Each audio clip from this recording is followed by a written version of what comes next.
every level of society. I am Mr. Lennox Johnson, second-year math student. And I am Nissan Williams, lecturer of mathematics. Together, we are privileged to serve as your moderators for today's proceedings, and we look forward to guiding you through what promises to be an engaging, powerful, enriching experience. Ladies and gentlemen, welcome to the Mathematics Expo 2026 at the Michael University College. At this time, I'm going to ask you all to rise as we sing Jamaica's national anthem.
Seated.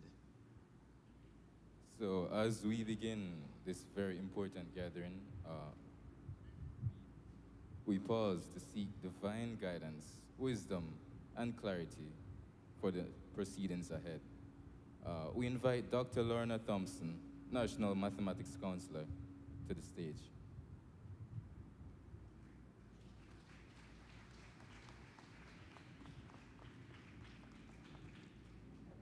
Good morning, everyone. Let us pray. Our Heavenly Father, the greatest mathematician ever, we give you thanks this morning for such a privilege, Lord, to bask in the glory of mathematics. We want to thank you, Lord, that as we look through the lens of maths, Lord, we recognize, Lord, that we are perfect because you are perfect. We recognize, Lord, that as we number our days, we recognize, Lord, that you are the one, oh God, who started the number system. I want to thank you, Lord, because one we know stands for unity, oneness, one whole. And this morning, Lord, is no different. So we ask you, oh God, to join us this morning, Lord. Tabernacle with us, Lord. Show us the way, Lord, as we chart our way, Lord, through mathematics in this country.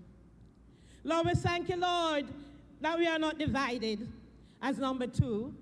But, Lord, we come together as a pair, Lord, knowing, Lord, that you sit high and you look low. And, Lord, you have decided, Lord, to help us in this country. Lord, when we think of the number three, Lord, we know, Lord, the Father, Son, and Holy Spirit.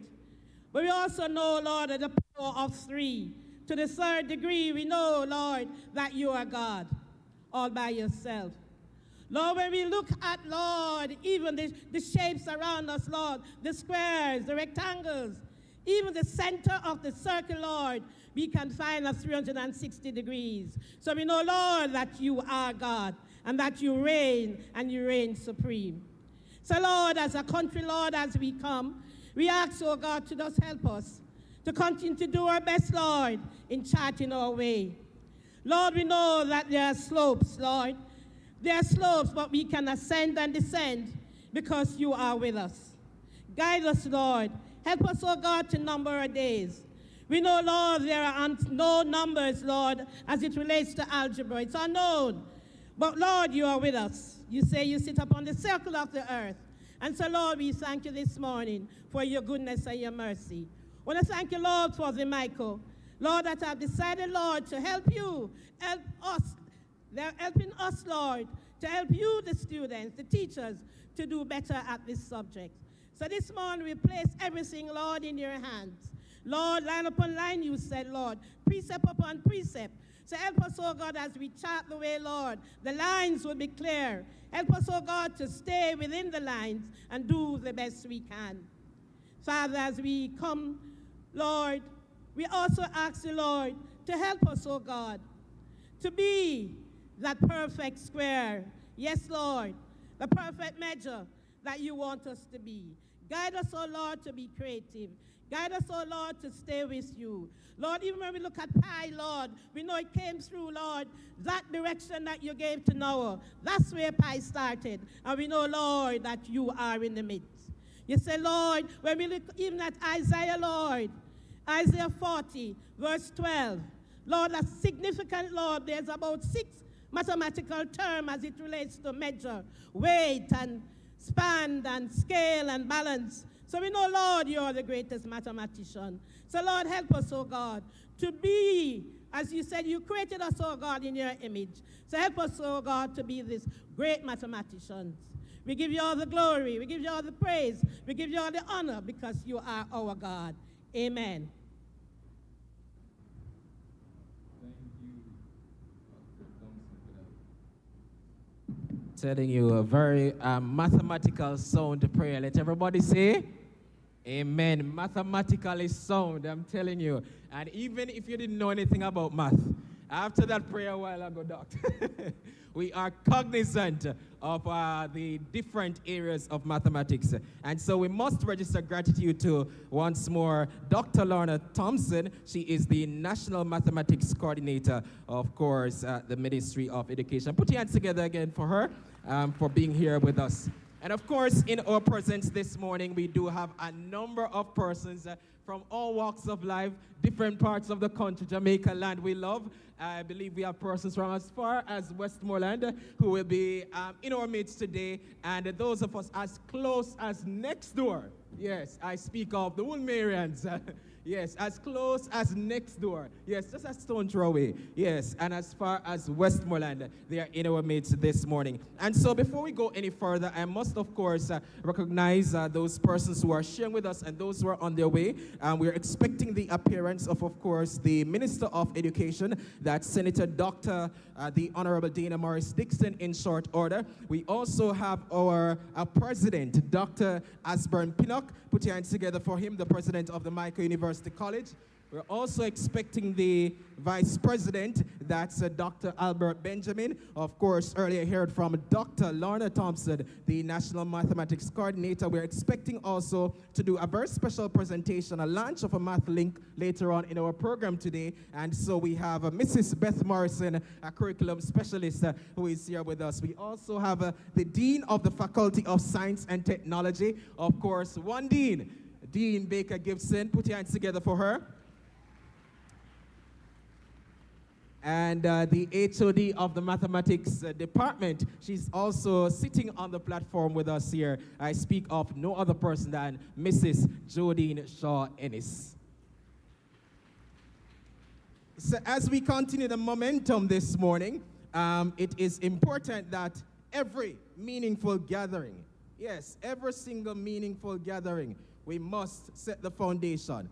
A warm and an intentional welcome is of utmost importance, one that sets the tone and affirms the significance of the occasion. It is therefore our pleasure to invite Mrs. Joy Baker Gibson, Dean of the Faculty, to develop the welcome remarks. And of course, she's ably joined by the HOD of the Mathematics Department.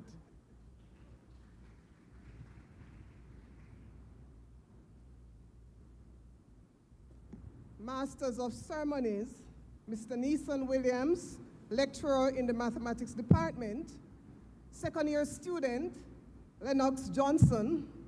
Let me acknowledge Dr. Osborne Pinnock, president of the Michael University College. We have also our curriculum specialist, Mrs. Beth Morrison, and I realize that Dr. Thompson would have left, but I want to acknowledge her as well as our National Mathematics Coordinator.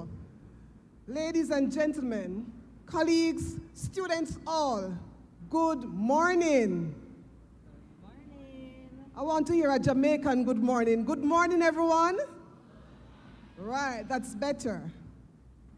On behalf of the Faculty of Science and Technology and the Department of Mathematics at Jamaica University College, it is our distinct honor and pleasure to warmly welcome you to our Mathematics Exposition 2026, held under the inspiring theme, Mathematics for All, Building Communities, Confidence, Competence, and Creativity.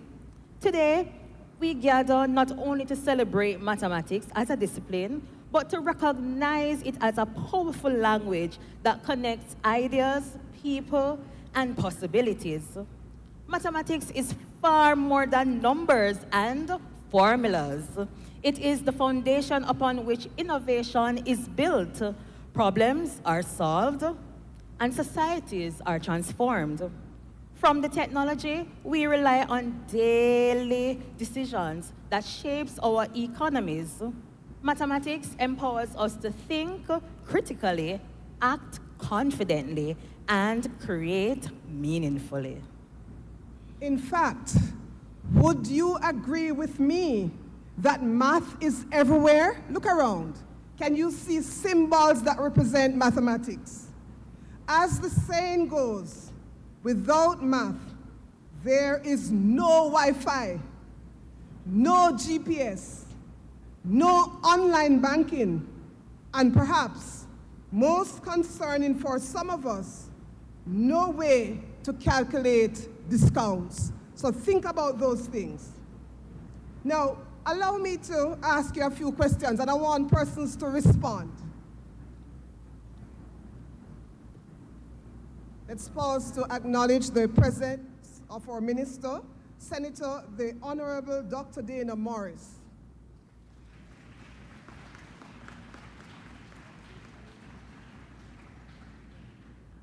Now, I want to ask a math question, and I want you to respond. You can shout your response to me.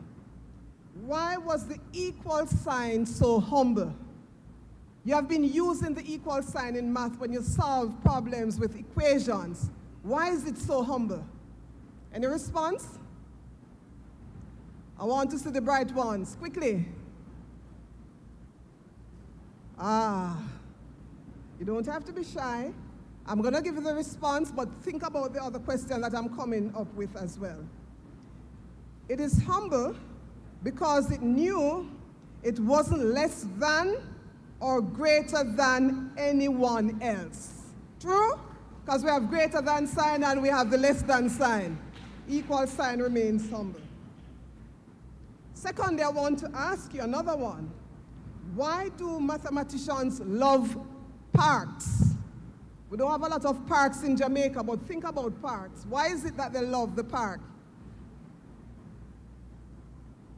We have to go do some real maths in schools. All right, still waiting for the answer. Because of all the natural logs. You find trees, logs in the park. You know about that? Those from the country. You should know about the different trees. We have the log trees, and so there are natural trees in the parks, and that is why maths people will love that. Humor reminds us that mathematics is not only logical, but also enjoyable, creative, and human. It encourages curiosity and helps to break down the anxiety and fear that too often surrounds the subject. Our themes reminds us that mathematics belongs to everyone. It is not reserved for a select few, but it is a vital tool that strengthens communities and opens doors to opportunity. Through mathematics, we cultivate confidence in our learners, competence in problem solving, creativity in innovation, and a strong sense of community built on collaboration and shared discovery. However, as we celebrate mathematics today, we must also acknowledge the real challenges facing mathematics education in Jamaica and across the Caribbean. Many of our students continue to experience mathematics anxiety, low confidence, and limited exposure to engaging real-world applications of mathematical concepts. In some cases, access to adequate resources, technology, and specialized support remains uneven. These challenges can affect performance outcomes and influence how students perceive their own potential in mathematics-related careers. Additionally, the region continues to grapple with the need to strengthen numeracy skills, increase the number of students pursuing STEM pathways, and ensure that mathematics teaching reflects innovation, inclusivity, and cultural relevance. As educators and leaders, as students, we must continue to rethink how mathematics is taught and how it should be learned by students, moving beyond memorization to foster critical thinking, problem solving, collaboration, and creativity. This Expo represents part of the solution. It reflects our commitment to making mathematics accessible, relevant, engaging, and empowering. Today's activities showcase the remarkable talents, ideas, and ingenuity of our students and teachers, demonstrating that mathematics is not only a practical, but also dynamic, innovative, and transformative. We are especially proud that this Expo fosters partnership between schools, educators, industries, and the wider community. When we come together to share knowledge and experiences, we strengthen our collective ability to inspire the next generation of thinkers, innovators, and leaders. The challenges of our modern world demand individuals who are confident in their analytical abilities and courageous in their creativity. And mathematics plays a vital role in developing these qualities. To our students, today is your moment to explore, question, experiment, and shine. Remember, mistakes in mathematics are simply evidence that learning is taking place. Let me say that one more time, because oftentimes students, they don't like when they make mistakes. But once again, mistakes in mathematics are simply what? Simply evidence that learning is taking place. I want you to say it with me now. Mistakes in mathematics are simply that. All right, now say it like you believe it. You never sound too sure a while ago, say it like you believe it now.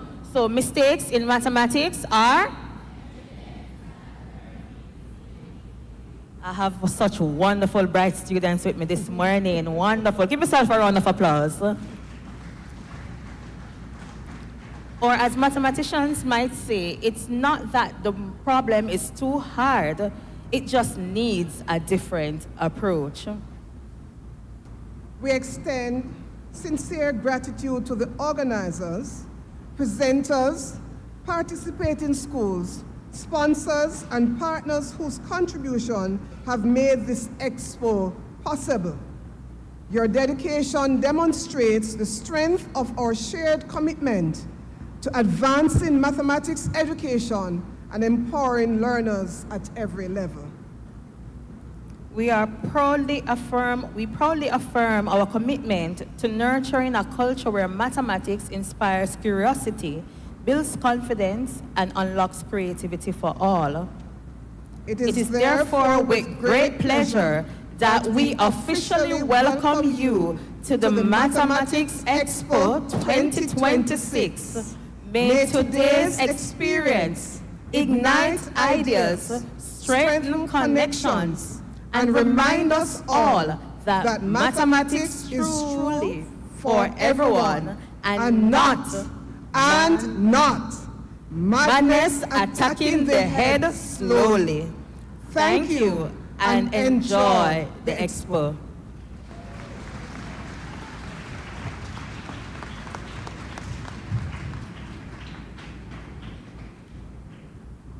Thank you, Mrs. Baker Gibson, as well as Mrs. Ennis, for those warm and gracious words of welcome.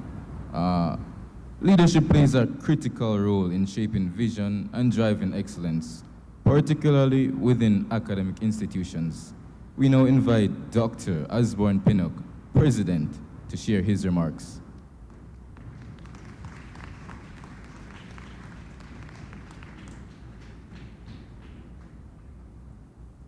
Masters of Ceremony, Mr. Nelson and Mr. Johnson, Senator the Honorable Dana Morris Dixon, Minister of Education, welcome to the Michael for the fourth time. A whole heap of time. That's a mathematics concept for you, a whole heap.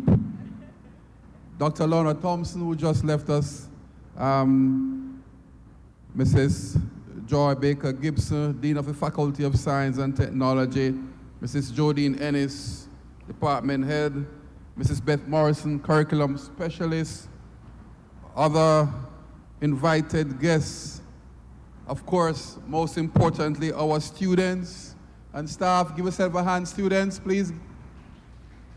No, a little better than that, come on. All right. Our visiting partners, members of faculty of the Michael University College, ladies and gentlemen, good morning. It is indeed my privilege and pleasure to join you at this Expo as we celebrate a discipline that is the very heart of human progress and national development. I must confess that in the early years of my life, I was totally afraid of mathematics. In fact, I was so afraid of it, I was even afraid of the teachers who taught mathematics. But thank God, I've been reformed, and thank God, I have changed.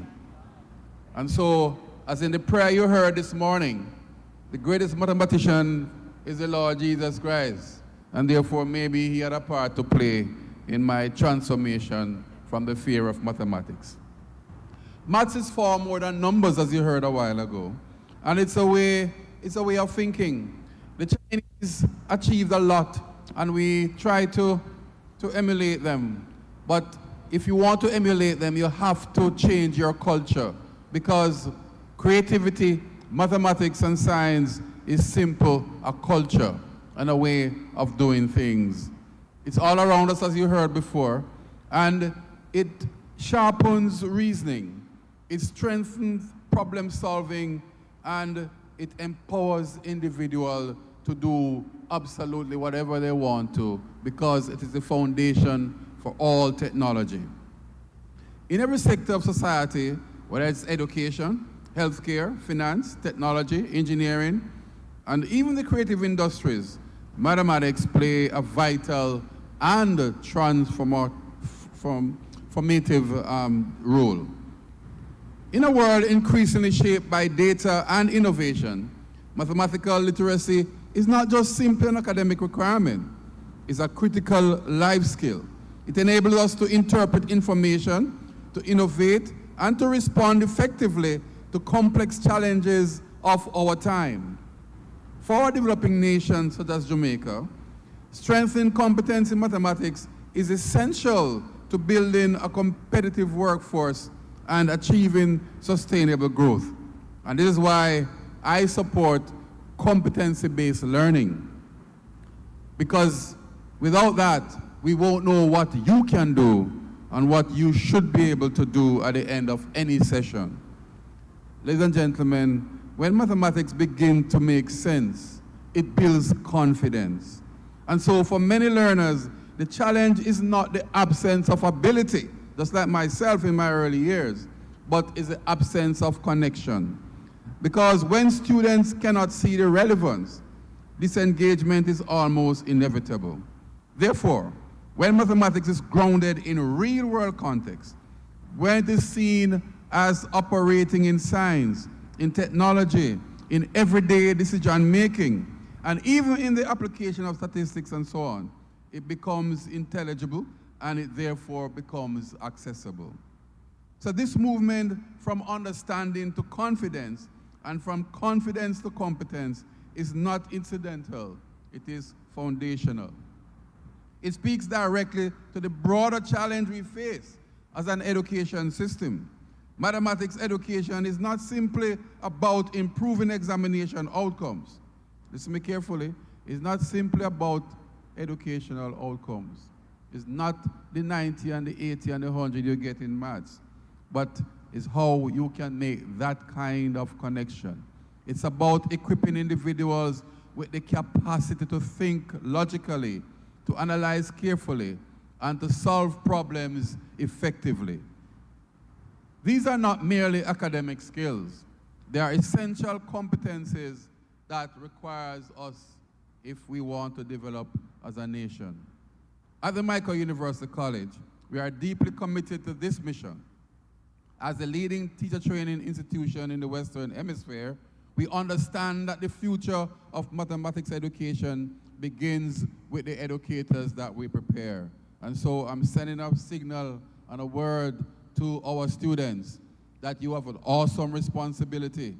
Our goal is to produce teachers who are not knowledgeable, mere knowledgeable, but passionate teachers who can transform classrooms into spaces of curiosity and engagement and discovery. So this expo is a testament of what is possible when mathematics is made interactive, relevant, and inspiring. It reminds us that mathematics is not just confined to textbook.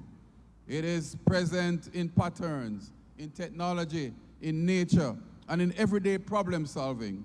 It challenges us beyond the move and beyond traditional approaches. And it challenges us to embrace innovation in how we teach and how we learn. So ladies and gentlemen, for the Micas today, our expo is not an isolated event. It is part of a broader and necessary effort to transform how mathematics is experienced by our students in order to improve their thinking and their ability to succeed in this new age. To our students, are you listening? To our students, I encourage you to approach mathematics with confidence and curiosity. You all can do it. Do not see it as an obstacle, but as an opportunity to develop skills that will serve you for a lifetime. And to our educators, and I know I'm speaking to the converted, I commend you for your unwavering commitment. You are shaping not just learners, but thinkers and problem solvers who will continue to be meaningful to society. And to our partners, we thank you for your continued support in advancing mathematics education and strengthening the capacity of our nation. So as we move forward, let us reaffirm our collective responsibility to elevate the teaching of mathematics. And in doing so, we are not only improving academic outcomes, but we are equipping individuals, empowering communities, and building a stronger Jamaica.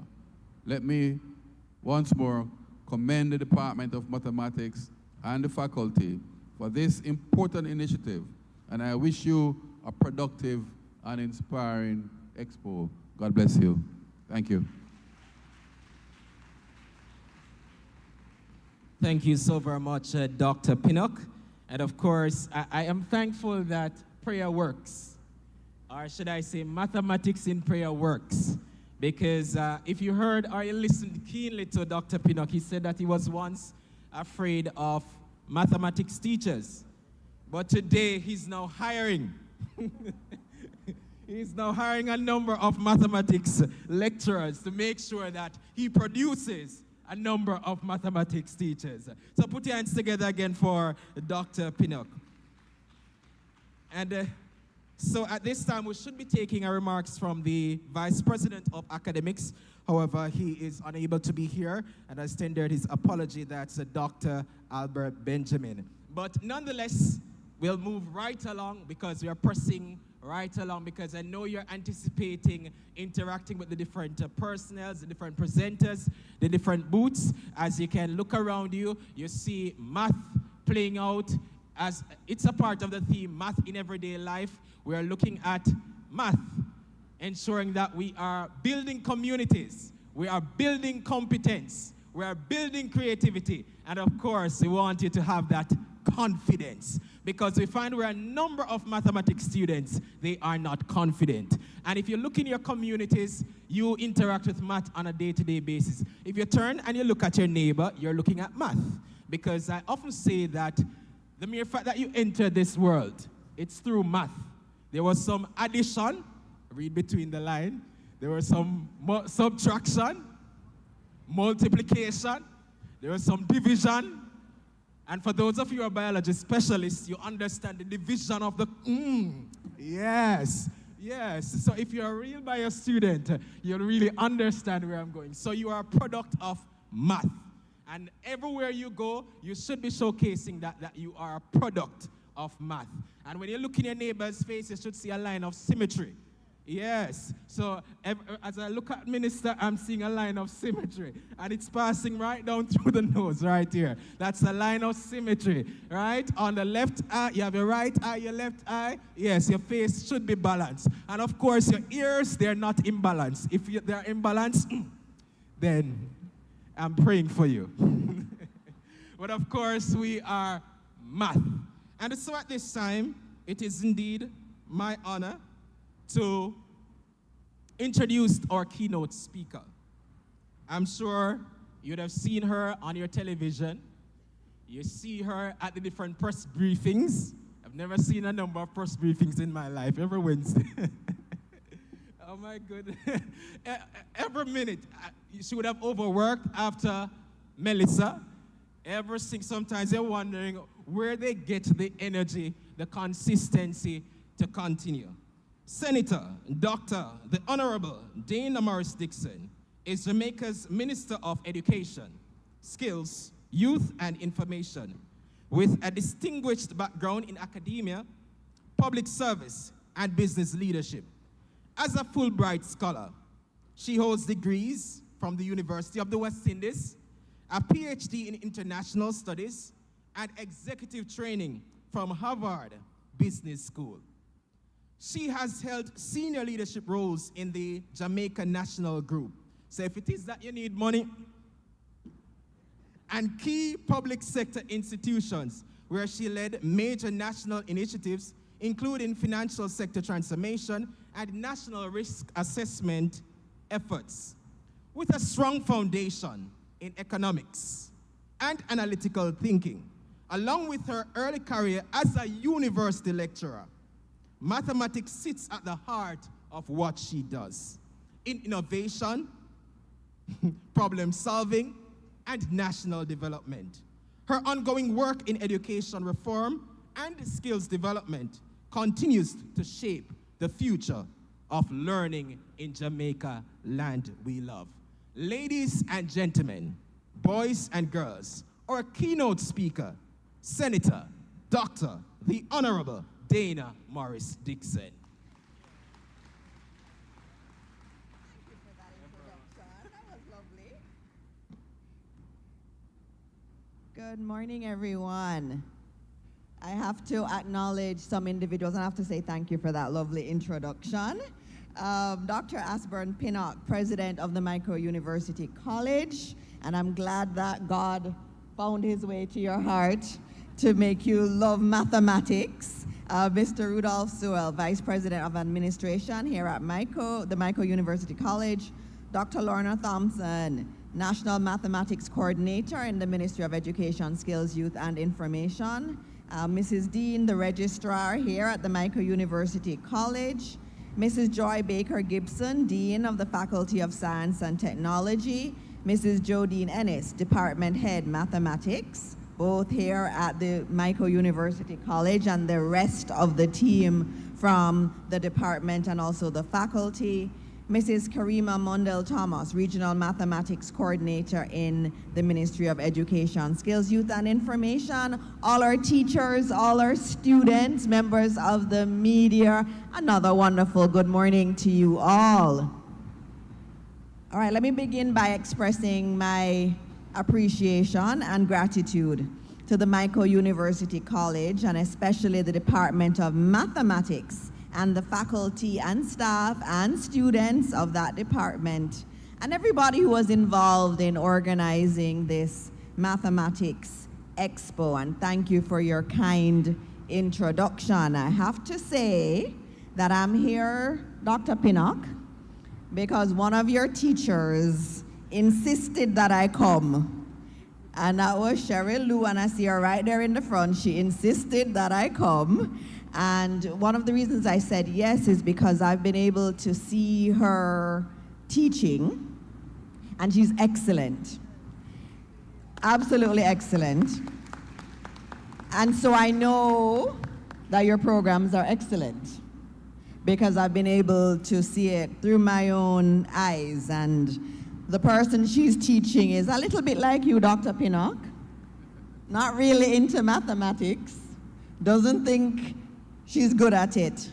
But when I see the results from your teacher, it's amazing. And so I know that the work that's being done here in mathematics is good work in terms of preparing our teachers to go into the schools. I'm especially pleased to be here because I see this gathering that we're at today as a national development event. It's not something that's just isolated. It's a part of our national development imperative. If we're going to get where we want to get to as a country, we cannot get there without mathematics being central to what we are doing. And the theme for today, mathematics for all, building communities, confidence, competence, and creativity, is a beautiful theme. And I am very happy it's the theme of the overall Mathematics Month. And so we are here, and remember, we're not supposed to do too many maths jokes, although I heard some already. So we're here today to subtract some fear, to add some confidence, to multiply some opportunity, and to divide the problems. That's what we're here to do. Too often, mathematics is approached with fear. We see it across the system. So many people who fear it. Too many students grow up believing that mathematics is something to survive rather than something to master. Children, students who are here, how many of you think mathematics is hard? All right, some of you do. Who thinks it's fun? All right, not enough fun hands went up. And that's where a lot of our problems come from. A lot of our students come to think that they're either good at maths or they're not. And in many instances, many of us adults project our fear of mathematics. I know students, don't you hear your mother and your auntie say, I never good at maths, you know. I know you hear it. And so as adults, we're projecting our fear of mathematics onto our children. And that's the backdrop of our gathering today. And we have to dispel this fear of mathematics that we see too often in our country. We have to build a Jamaica in which mathematics is accessible, relevant, engaging, and empowering. And in order for us to build that Jamaica, we have to do more to make mathematics real for our students, which is why I'm here, because this is what I want to see. I want to see more of this in our country. We have to do what we can to peel back the abstractions and make mathematics come alive. Because when a child learns mathematics well, that child is not simply learning to calculate something to answer a question. that child is really learning how to reason. They can now evaluate and compare and estimate. They can now detect an error. They're also learning how to make decisions based on evidence. These are life, workplace, and citizenship skills for everybody. Mathematics helps us to manage our money. Can you imagine someone who can't do maths trying to manage money? And you have a store and they give you the cash and you can't calculate how much change to give back. That's not a good thing. So mathematics is everywhere. It lives everywhere. It can help a farmer in Clarendon to measure yield and plan inputs. Mathematics helps an entrepreneur, big or small, to calculate costs, to forecast their revenue and figure out how much profit they're going to make. Engineers use it to design. A nurse needs it to be able to deliver the right dosage. And we can go on and on. There are many ways that mathematics is important in our lives. Mathematics is everywhere. It's in our banking system, it's in our road design, it's in our public health system, it's in architecture, logistics, coding, construction, robotics, music, climate science, and artificial intelligence. So when you hear the theme mathematics for all, it is real. It's mathematics for all plus opportunity for all. If Jamaica is to become more productive, more innovative, more competitive, more resilient, we have to strengthen mathematics in our country and the teaching and learning of mathematics. We must not just be looking at the passes in mathematics, as Dr. Pinnock has said. That's not it. We have to be working on really teaching our children how to think. That's what mathematics is. So we want more confidence in mathematics, more curiosity in mathematics, and more practical application of it. And again, that's why this expo matters more than ever. So we have to move beyond the textbook. We really have to move beyond the textbook if we're going to get where we want to go. Math has to be real. We have to bring it alive, and that's what you are doing today. In today's AI information era, I hear so many people talking about AI and saying AI is going to take these jobs. They're going to take away the jobs and we won't have to think so much. That is not correct. In today's AI information era, numeracy is no longer an option. If you're going to be able to survive and do well and make a whole heap of money, whenever I ask students, how many of you want to make enough money when you leave? You don't want to make enough money? I see all the hands going up, more than those who love mathematics. But in the future, the ones who are going to make the most money are those who are good at maths. So if you're good at maths, you're on the right path to making a lot of money in the future. Where this AI revolution is taking us, it is going to be prioritizing certain skills. And mathematics is one of those skills that you have to have if you're going to be successful going forward. Mathematics is at the heart of artificial intelligence and the wider range and wave of emerging technologies that's reshaping our world. AI does not function by magic. I know you're using your ChatGPT to write your essays, don't it? Some of you are using it. But it doesn't function by magic. It functions through mathematics, through logic, through statistics, through probability, through linear algebra, calculus, and optimization. When a machine identifies patterns in data and recognizes speech, translates languages, recommends content, detects fraud, or supports medical diagnosis, It is doing so through mathematical models. And who designs those mathematical models? Us, human beings.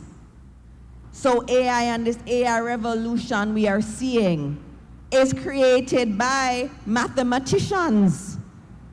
And in order for you to truly take your place in where this world is going, you have to focus on your mathematics skills. There is just no other way to be successful in the future. Behind every intelligent system, ChatGPT, Claude, Gemini, the AI on our phone, behind every single one of them is a framework of equations, computations, and probabilities working together to produce insight and decision making. And all of that is mathematics. So when I say we need to strengthen mathematics education, it's not just about enabling the students to pass the exam in front of them. It's about confidence.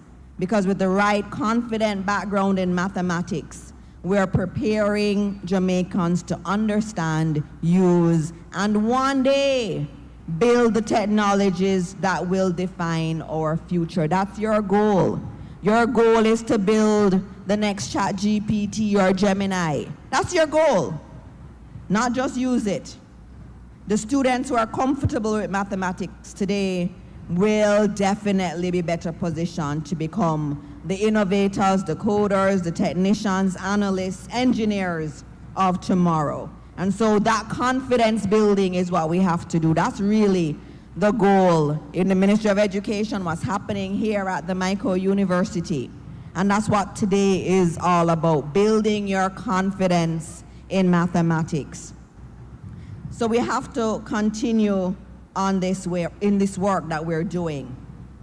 It means we need strong teachers, strong schools, strong partnerships. And that's why I'm so very impressed with the Micro University for looking at this problem and moving to develop a solution. This problem of our children fearing maths, not understanding how it's real for them. And I want to also acknowledge our teachers of mathematics. I think teachers of mathematics are absolutely special, and it's not just because I like maths. It's because you're really the key to Jamaica being a successful country in the future.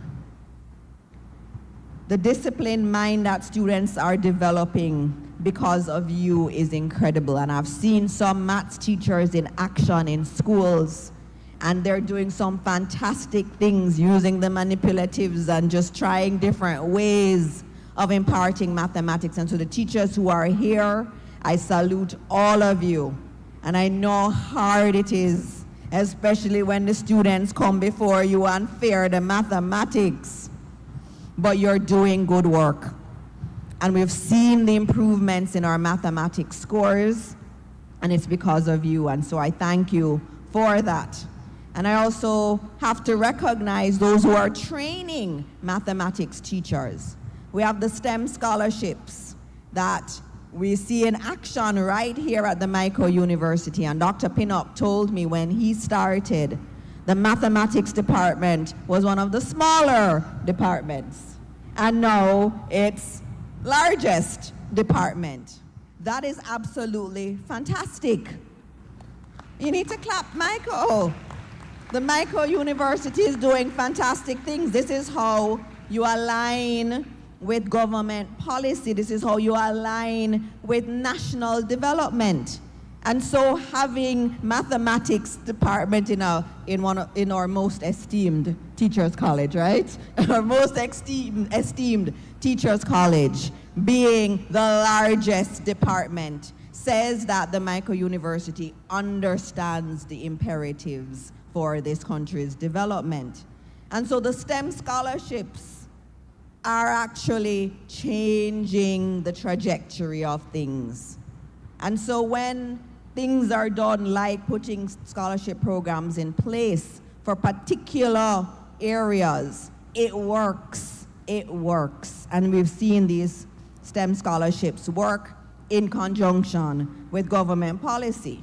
In our schools, what I've also seen working in many of our primary schools is having specialist teachers. And we've seen it many times work, because in our primary schools, we know one teacher expected to teach everything. And sometimes you're stronger in one area than another. And so where we have a specialist teacher doing mathematics in particular and science, and then another teacher doing language arts and social studies, it just means that our students get the best of our teachers. And that is also working. And so as I am closing, I just want to remind the students who are here that a wrong answer is never the end. It is simply part of the working out. When I used to do maths, I used to have to work it over and over again until I could get the right answer, and that's part of the learning. So don't feel bad if you try and you don't get the answer the first time. That's okay. You just keep doing it, you keep trying it. And I remember in university when you got the problem sets, and you spent all those hours trying to solve and you don't solve it. And then you go to bed, and while you're drifting off to sleep, something comes to you, and you're like, I can't solve it. And you get out of your bed, and you go and you solve it. And those were some of my best memories. Dr. Pinnock, I'm one of the disciples of mathematics, because I understand it really teaches you how to think. It teaches you how to treat with anything that comes before you. In my role, the things I learned doing mathematics have helped me to do better at my job. It's really about orienting your mind to think and to solve problems, to understand there are different routes to a solution. There's not just one route. But you also have to think it through and make sure that you've actually looked at all of the variables that are there and look how the variables interact with each other. That I learned from mathematics. So even though I'm not a mathematics teacher, I mean, I did teach economics, but I'm not a mathematics teacher, but I feel that mathematics and our mathematics teachers do an awesome job in developing thinkers, not just in teaching, but thinkers anywhere in our society. And so, as always, I applaud them. And so, as Minister of Education, Skills, Youth, and Information, I know there are some things we must do. We must continue making teaching and learning more engaging, especially in mathematics. We must continue integrating technology meaningfully, not just technology for technology's sake. And as I say that, I will note one of the things that was most beautiful to me in my time as minister was when I went to one of our underperforming schools, and I went to teach mathematics during their Easter camp.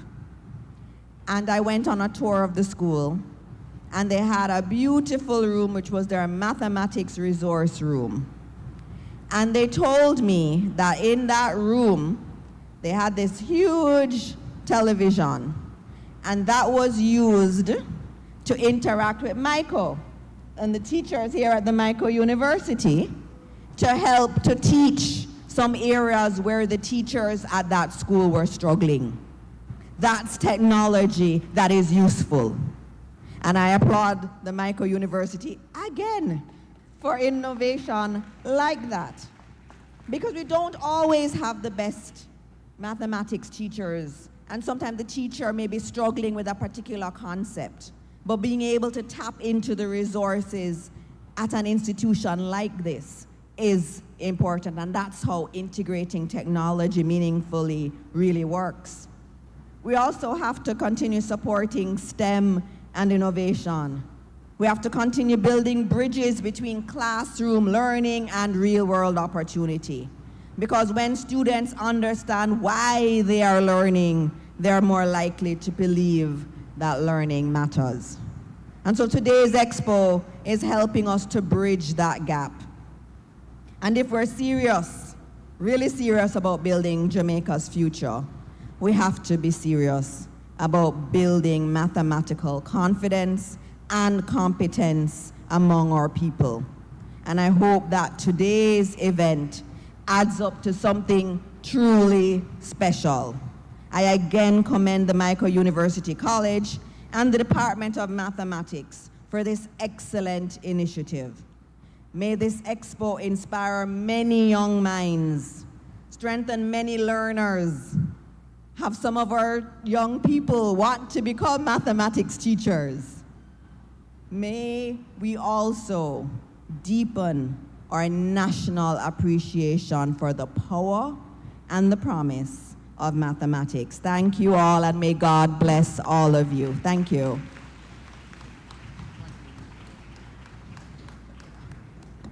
Thank you so very much. Put your hands together again for the Senator, Dr. the Honorable Dana Morris Dixon, the Minister of Education, Skills, Youth, and Information. Certainly a beautiful speech indeed. And as I listened keenly, she said that she is very proud of the Michael.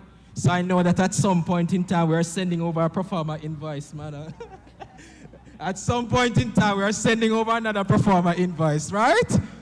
Mrs. Lou Simpson, agree with me. Shout hallelujah, man. Say glory, man. All right, but we must indeed say thank you. And as she spoke about STEM, of course, when you look around at the different booths a little later on, you'll see that we incorporate not only the math department, but you'll meet some persons from the geography department, as well as human ecology and all of those departments, as we showcase how math is really intertwined in those departments. So you can get ready to interact with those booths in short order.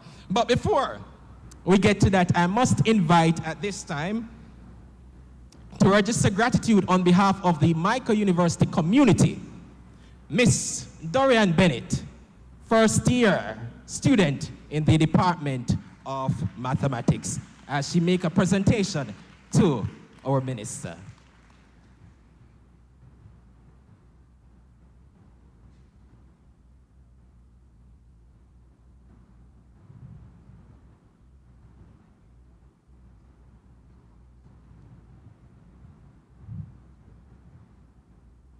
Good morning, everyone. On behalf of the Department of Mathematics at the Micro University College, it is my distinct honor and privilege to rise and offer this vote of thanks to our esteemed Minister of Education. Minister, your presence here today was not merely ceremonial. It was consequential, intentional, and deeply felt. You did not simply deliver a keynote, you delivered a conviction. From the very first word, you demanded the room with clarity of vision and warmth of spirit that reminded all why we are here.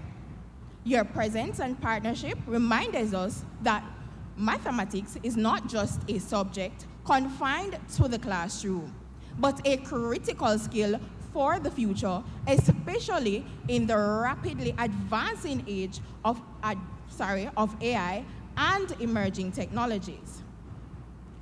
Your address today also spoke directly to something we cannot afford to ignore: the cultural fear of mathematics that has quietly rooted in our homes, our classrooms, and our communities.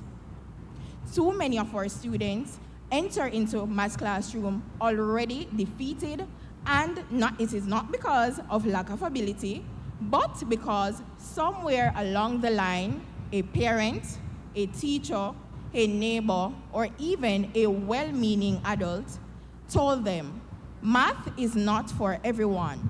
Either you're born with it, or you just not have it. That belief, Minister, is not just a misconception. It is a barrier, and it has cost us generations of potential engineers, economists, and architects. You dare to confront the stigma head-on today, And in doing so, you gave a voice to every student who has ever felt that math is a locked door with no key for them. We thank you for affirming unquestionably that mathematics belongs to every Jamaican child. As I stand here today, not only as a representative of the Michael University College, but as a student teacher myself, still learning, still growing, and still being shaped for the classroom. I received your word today as both an inspiration and a change. To every teacher in this room, Minister address was a clarion call to reimagine how we teach, to lead with empathy before equations, and never allow students to sit in our classroom and believe that they are mathematically incapable. We must dismantle the fear before we can build the foundation. And that work begins with us passionately as we connect mathematics to the world that we already live in. And to myself, as I prepare to make mathematics feel possible, relevant, and even joyful, because every child deserves that experience. It is therefore only fitting that we mark this momentous occasion with a token that reflects our collective appreciation for your leadership, your passion, and your unwavering commitment to education in Jamaica. Minister, we would like to ask you kindly to step forward and join me, Dr. Pinnock. I invite you to assist in making this presentation to Minister as we work today to champion you.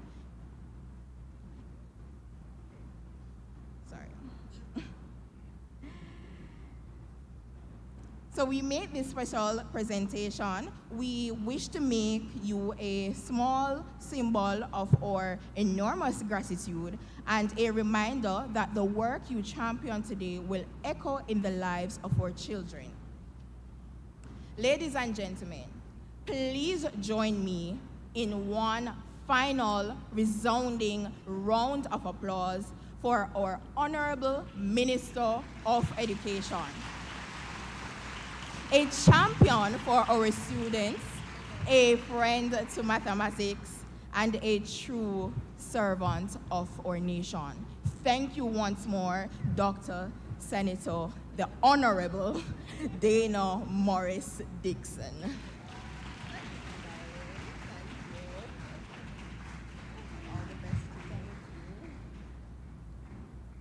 Thank you so very much, Dorian Benny. Put your hands together again for her. And of course, the Minister of Education, indeed beautiful. The future is indeed bright, right? And of course, as the Minister went to Fulbright, I'm showing her that the future is indeed bright. A first-year student, indeed, right here in the Department of Mathematics. And as we speak of innovation, as we speak of creativity, as we speak of community, as we speak of consistency, what better place is it this morning to do what we refer to as a launch for a great initiative, a launch for transformation, a launch for upliftment in the Jamaican education system. Ladies and gentlemen, at this very moment, things are gonna get epic, I want to say. As on today, what date is it? Tuesday, March 31st, 2026. For the first time, you'll be seeing the launch of the Math Link by the Michael University College.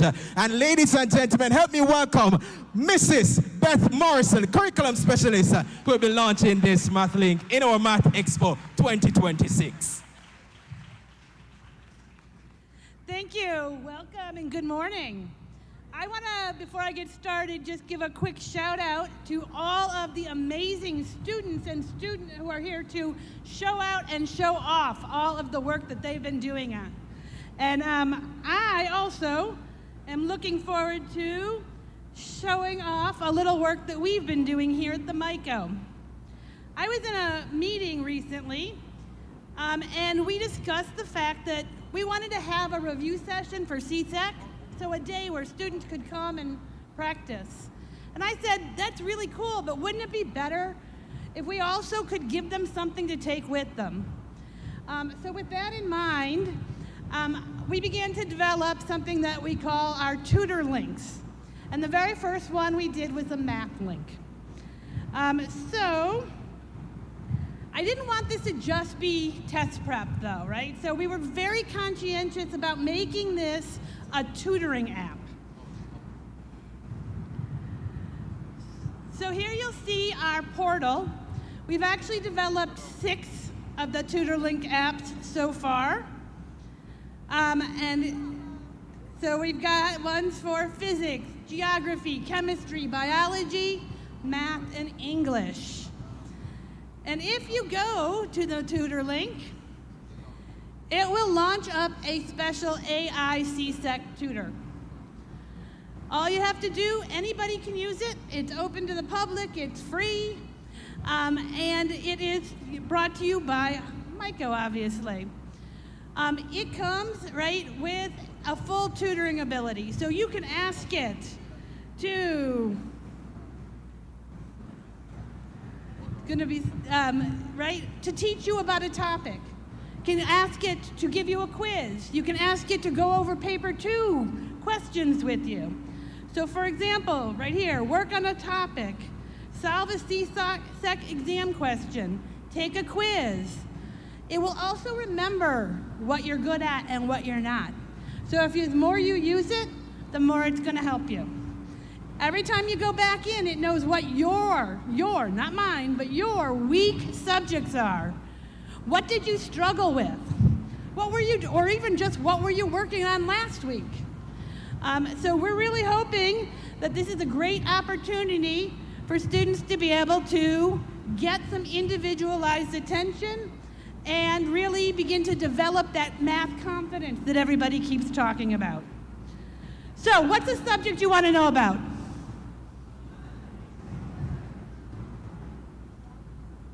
Anything? Huh? But yeah,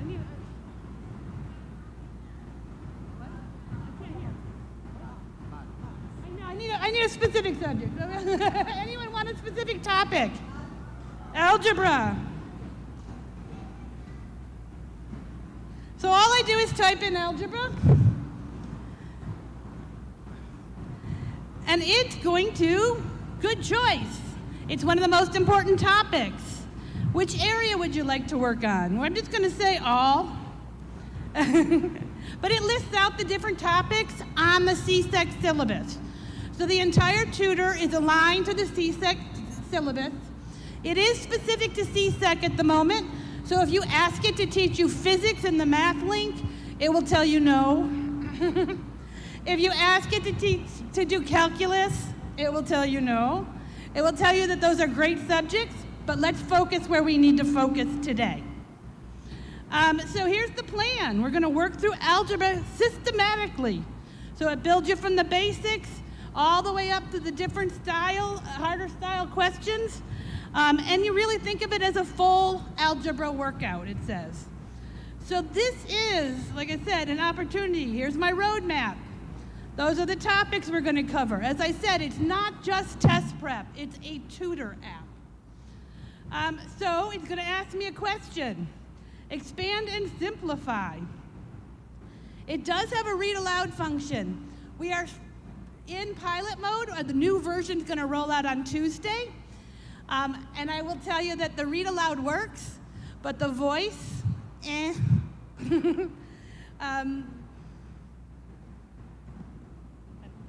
don't think it can hear me. But it will read aloud to you. So if you need that assistance, it will do that. You currently cannot talk to it, but that is coming. For math, one of the most important things that people don't notice, anyone see what's in my little entry box? There's 2 things. If you want to solve a problem, you can upload something. But more importantly for math, that's my calculator. And that's my ability to type in equations, right? So it has an equation typer right in the tool. So I can enter my equation and stick it in. So it is also going to force you to think a little bit. Watch, if I say I don't know, it's not going to give me the answer, not right away. It's going to break it down step by step. So let's break it down together. When we expand brackets and use the rule, right? Walk you through it. This is going to really help you understand what you're doing. And that's what was important to us as teachers. We didn't want to just give you a way to do quick multiple choice answers. We want you to be able to learn things that you didn't get. We want anybody to be able to learn things that they're not sure they understand. We want you to be able to practice and become so good that you too can do what this is doing, right? You can build the next AI because that's what this is running on, right? So, and that's what I used to build it as well, right? So I used AI to help build an AI tutor, okay? So we're going to give you guys, like I said, an opportunity. You're welcome to go in and play with it yourself or any of the other tutor links. We'll leave the site up, and if you feel like you've played with it and you want to give some feedback, there's also an opportunity to do that. But if you go to the tutor link, either to the website here or scan the QR code, and it'll be up for a while you guys are looking around. Play with them, right? Maybe you got math down, but physics not so much, and you want some help with that, okay? So, welcome to Tutor Links and Math Links specifically, brought to you by the MICO. So, thank you.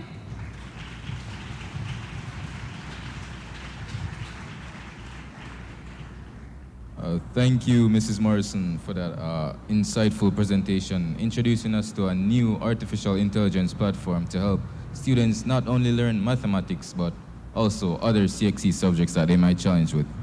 To start off the entertainment interlude, we want to invite students from the performance group of the Jesse Ripoll Primary for a short presentation.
One, yes. Put your hands together for the Jesse Paul Primary School.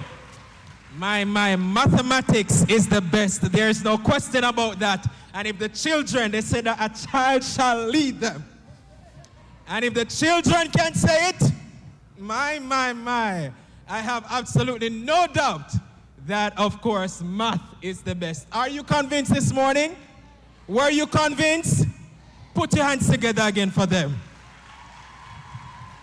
And you know, Madam Dean, I am of the view that since they closed out this segment, I want to book them to close out the next segment.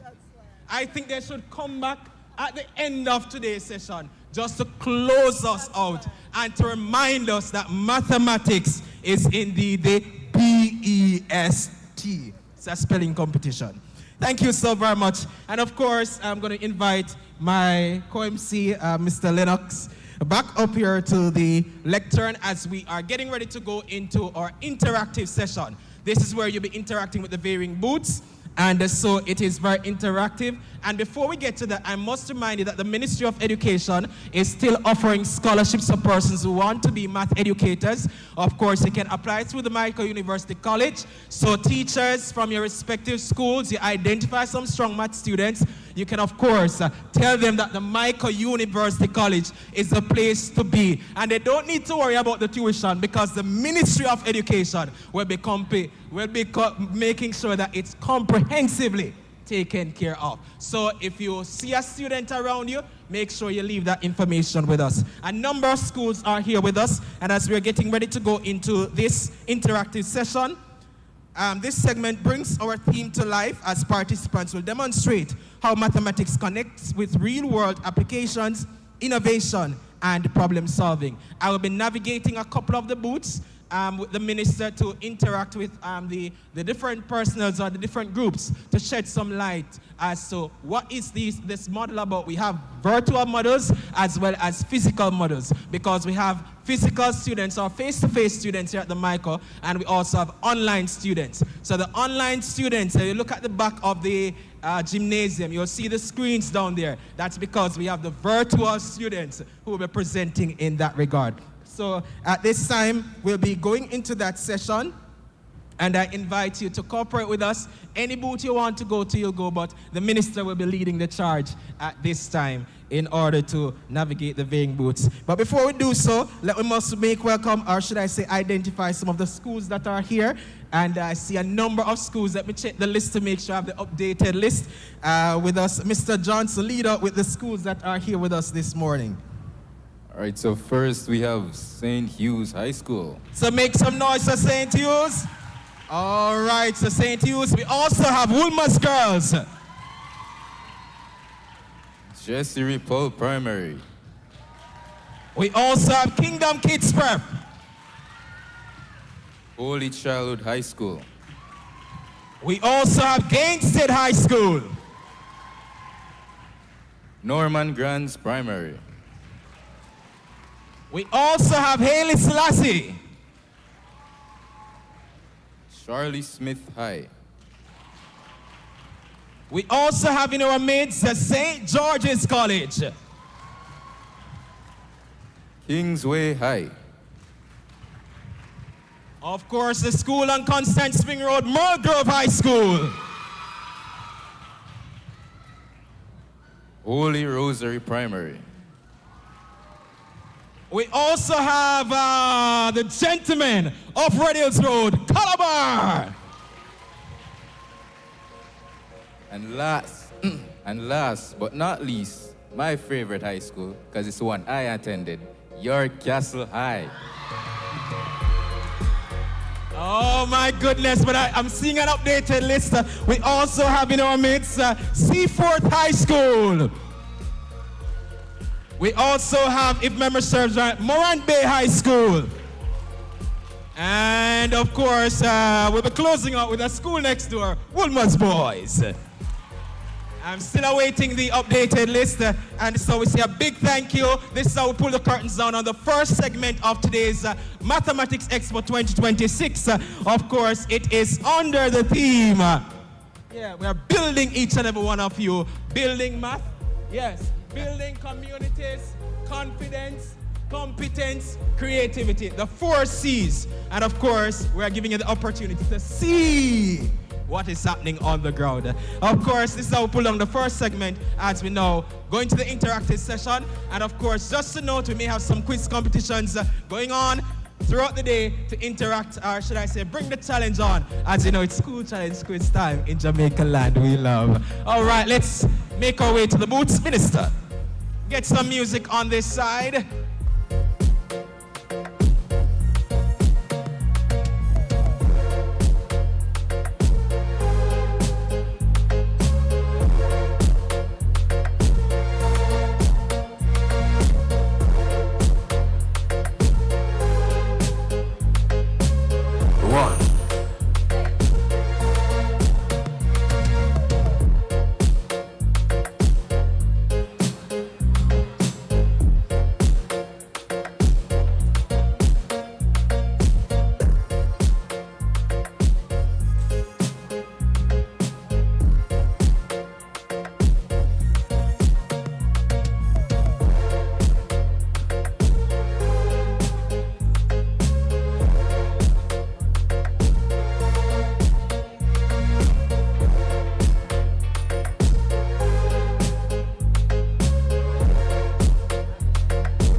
So as we're getting ready to navigate the different booths right here at the Michael University College, it's Math Expo 2026, Mathematics for All, building communities, confidence, competence, and creativity.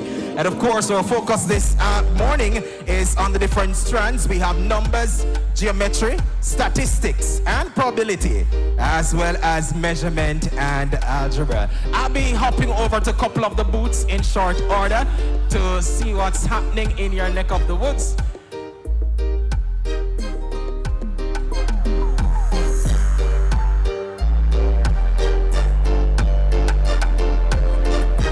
My friends from your castle, good morning. All right, so we are standing by to start the tour with the minister at this Math Expo 2026 right here at the Michael University College.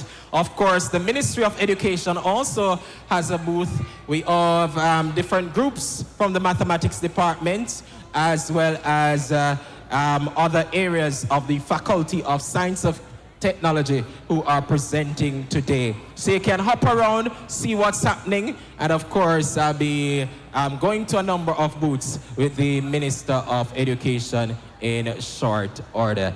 And so, yes, you can go around. I see a number of students are being actively engaged. I will be pulling a couple of you from time to time to interact with you, just to see what's happening in your institutions as we celebrate this beautiful, beautiful opportunity. Mathematics for all, for the taxi drivers, the bus drivers. Yes, just about every single person, math is for you.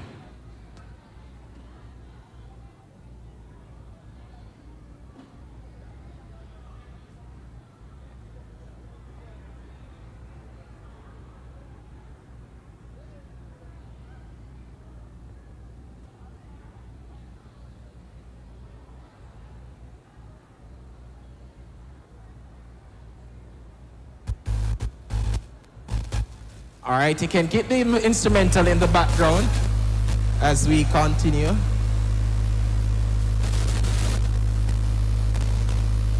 All right, I gather that little London High School is still skating on the toll, but nonetheless, they're on their way.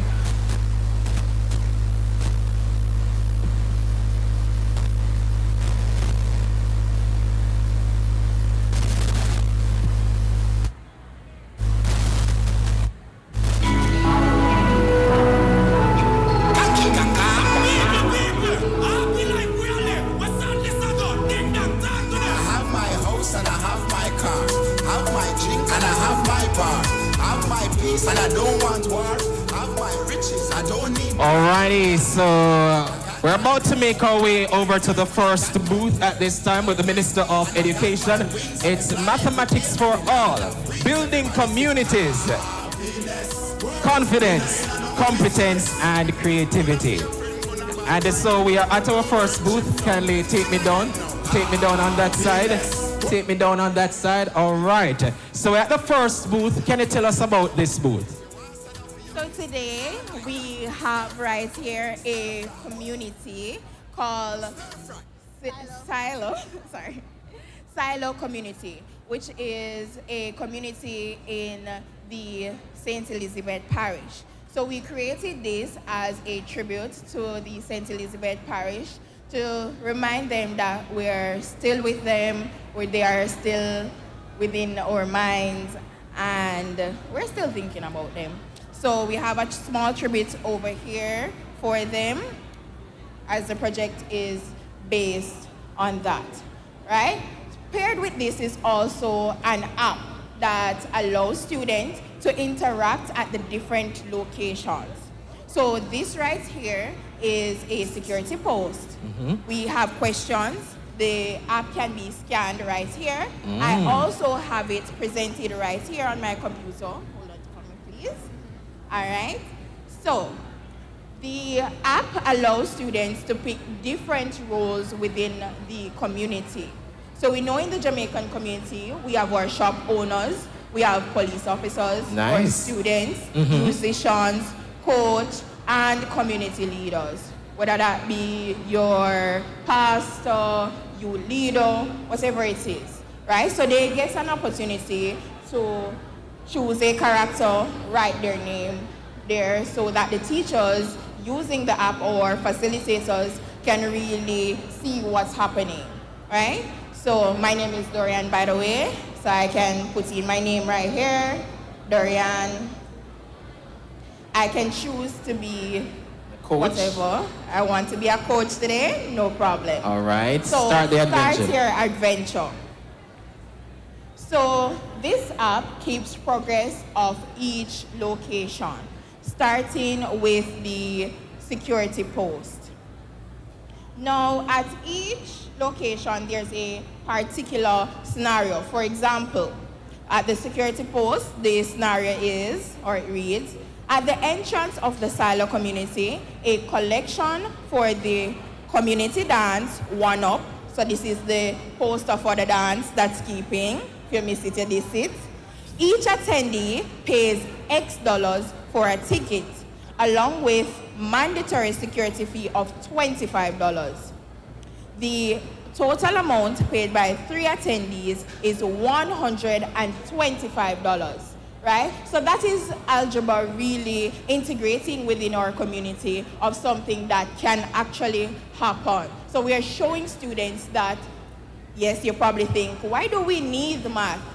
Simple situations like this, right? So the student... I have a question. So you built this app? Yes, I did. For today?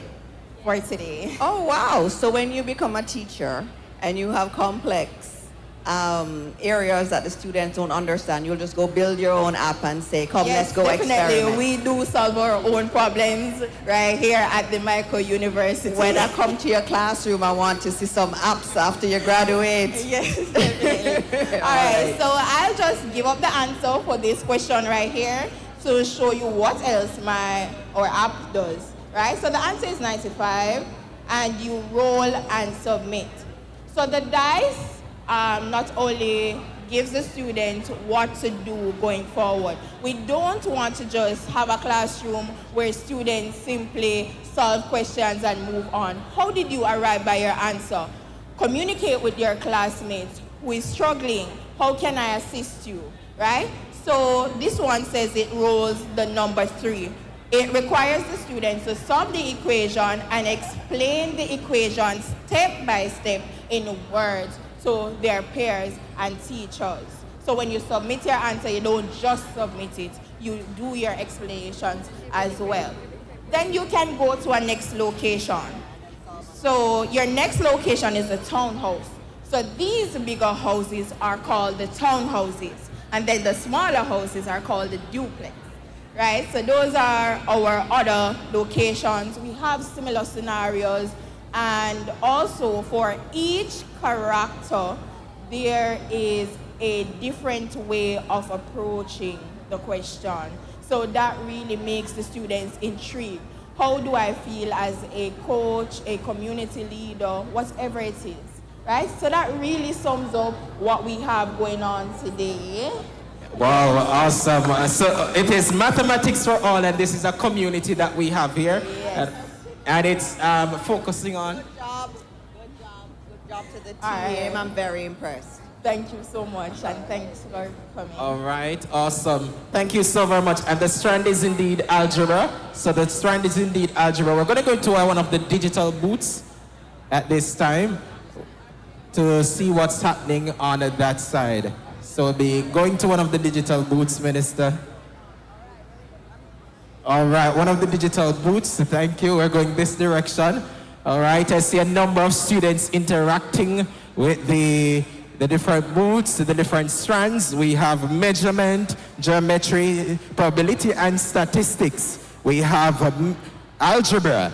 And so we are hopping over to this section of the room where we are looking at the digital models to see what our students have on display.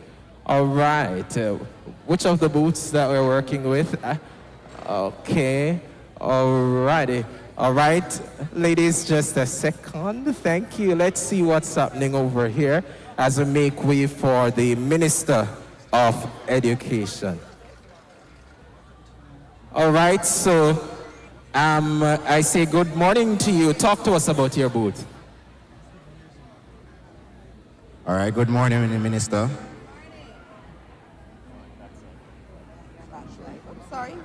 Sorry. Right. So the number strand is the heart of mathematics.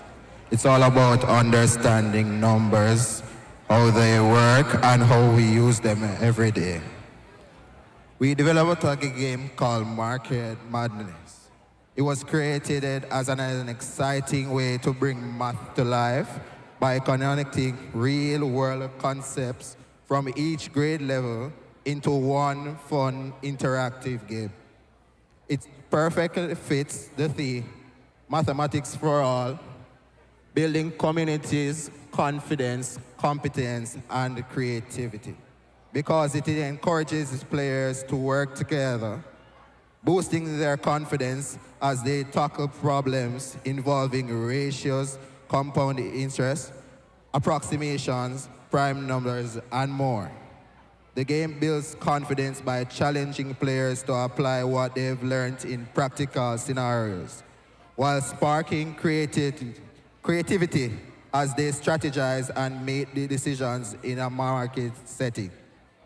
In essence, Market Madness turns math into a shared adventure where learning is inclusive, engaging, and empowering for everyone involved. So tell me how this works.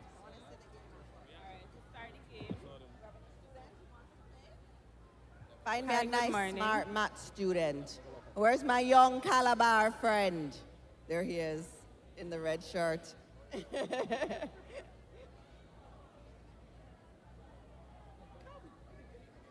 Come. All right, we're going to play this game together. You're okay playing a game with me? All right, come. So the game was inspired by a community market that was burnt down. The market is Numville Market. So to play the game, we watch the video. Each strand, each part of the game, you have a ratio, approximation. They go by the grade level. So the market was burned down, and as people in the community, we need to play the game and help the vendors rebuild the market.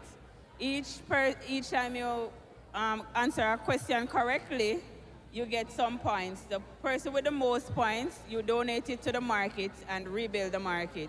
So you have prime numbers, ratio, approximation, tax and budgeting, and compound interest for each grade level. Okay, you have grade 7? Yes, we have grade All right, 7. it's grade 7. We're going to do it together. Come on.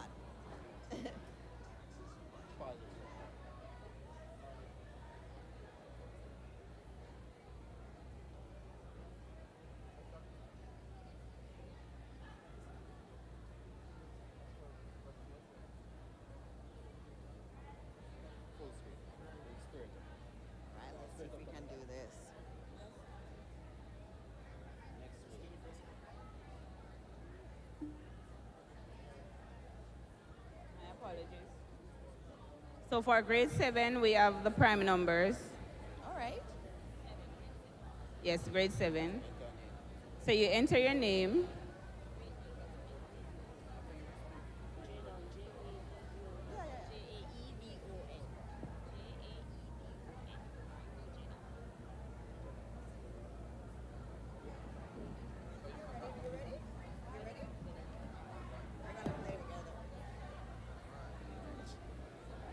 All right, so we are at this booth.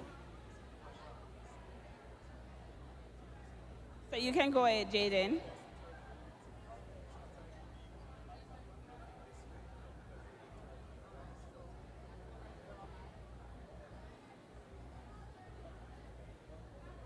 A storm card challenges vendors on a classic tricky question. Is 1 a prime number?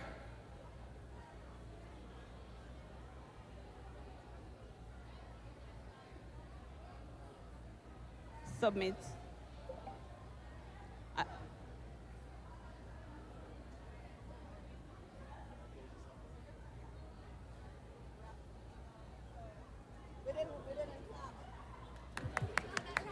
You got it right, Jaden.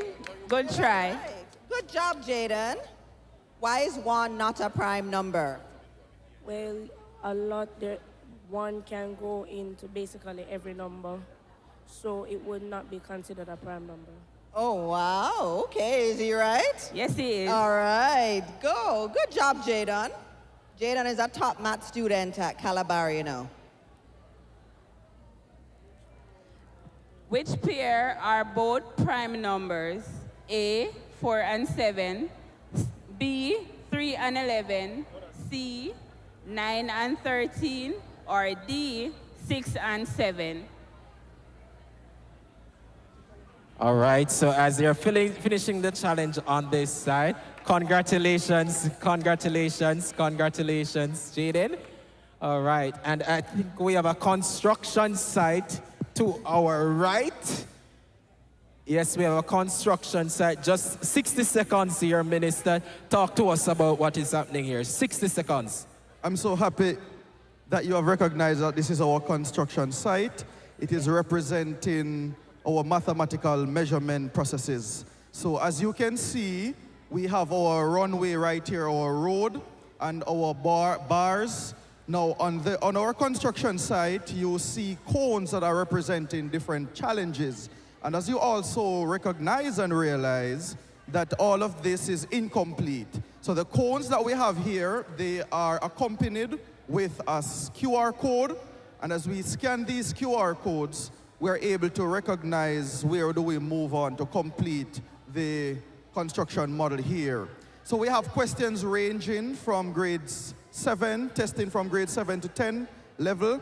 And once we are able to solve these questions on our construction site, then we are able to complete each section as we move along. So of course, reasoning out practically, we want to know, how many bags of cement we are using, how many gravel we're mixing, to put in on our model.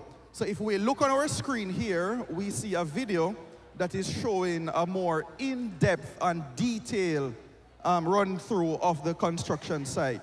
So we see what is here physically is representing in a more Keynote way, right? So these are our codes. So can you skip and go to the questions, please? Any questions? The videos too? So who did the videos? So the video, and editing. The videos and the models, well, the video is done by our team member here, Shannon Smith. Okay, so I'll let her stand in a moment to show her face to the camera. So you see where the A is needed in the stem, so we need to make it STEAM So to make to it build even it more right interactive. here, these are our challenges. And as I said earlier on, the cones are represented by each challenge. Earlier on, we have members from Wolmer's Boys, Seaforth High School, Gainstead. They're still working out the different questions. And let me tell you, these students are able to work all of these challenges and give us the answers. And they were able to win prizes. Oh, they get geometry sets. Yes. That's a lovely prize. It is, well, it is a part of the measurement model. Yeah. Thank you for that, Minister. So, as we go along here on our roadway, we solve these challenges. We see the distance from the main road to the construction entrance is 30 meters. And this is all of this walking down here. A worker walks 0.3 meters per step while carrying tools. We want to know how many steps does the worker need to take to reach the construction entrance. And when we did all of the calculations, we're able to attain 100 steps. I want a student So for with all me. of the cones coming down, we work, and there is a We do have a bonus student to question, do which this is a one. golden key. All And right, the golden minister would key- like a student down here to do this one on the construction site. All right, do we have a student? Which school wants to be represented? All right, let me see. Yes, All we'll- right, grab a student for me. Grab a student So we're for me. inviting A student from St. Hugh's, all right, or Wilmer's. Hello, look at all the buttons. My goodness. All right, so I want some M&Ms. So you're going to win the M&Ms for me. All right, so you're going to And the answer the geometry. first question, which is the distance from the main road to the construction site, the entrance, is 30 meters. And a worker walks 0.3 meters per step while carrying tools. How many steps does the worker need to take to reach the construction entrance? Come. 30 divided by 0.3. I All know right, the and see that answer. she's working. Let me just let her focus.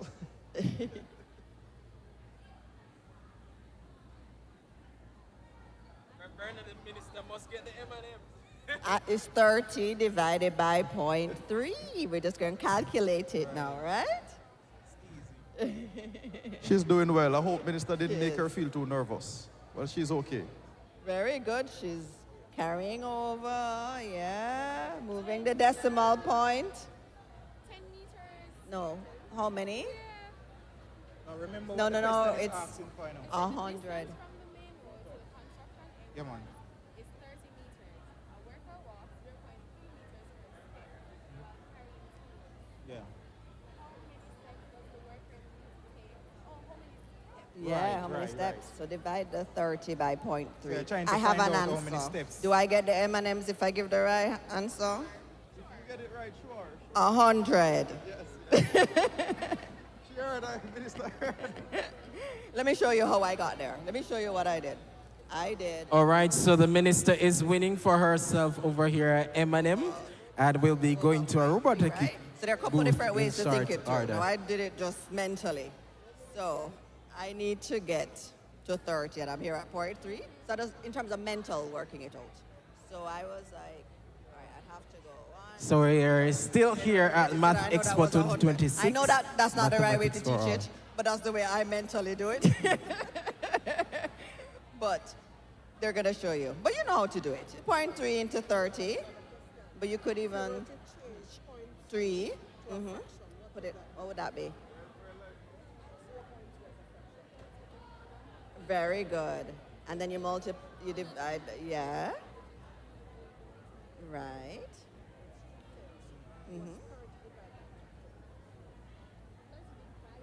Yeah, 30 over 310. Awesome. All right. Thank you so very much. So we are going to our next booth. Yes, as we continue to challenge the students here. Just one more, I think. All right, just one more. All right, and it's important for you to know that these students in this section are fully online students. Yes, so they're fully online students. And so we are going to be hopping over to another booth I believe this one should be the robotic. All right, so we're still waiting on the minister.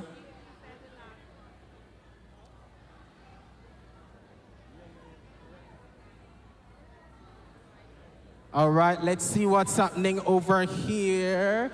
Where are we stopping? Where are we stopping? Where are we stopping? Are we stopping here? Oh, all right, I say good morning to you and talk to us about what's happening in, is this RoboMath? All right, so this is RoboMath. We're merging mathematics with robotics, and we actually have a custom platform that we create to control the robot. So we're not actually the one controlling the robot.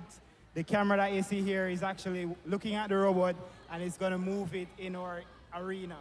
So the first thing we can do is go to set up arena, right? So you go to set up arena, and what you can do is clear your points. So you clear your points, so you start with a fresh floor, right? We put the blue markers so that it's easier to find the points. So we can start with the top left, then the top right, then the bottom right, and then the bottom left. So once we set those points, what we're gonna do is save arena, and that's our arena. So what we're using is homography, and what homography is just taking the floor as a frame of reference and the tag as a frame of reference, and it's calculating the difference between the two frame of references using homography, right? So once we have the arena, we can go to our 3 activities. So the first one is shapes, right? And here you can actually pick a shape for the robot to basically outline. Let me see it do it. So we're using a square, and one thing to keep in mind, due to the lighting, it can be affected. So it can sometimes it's hard to find the tag. Yeah, that's fine. So what we're gonna do? We're gonna do a circle? Square. Oh, square, okay. Yeah, we're gonna do a square, and we're gonna send that to the robot. All right. So it's doing a square right now.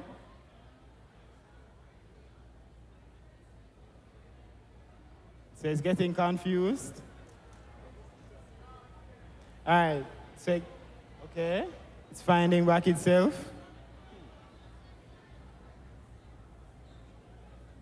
So what you can do, if it's lost, you can give it a nudge,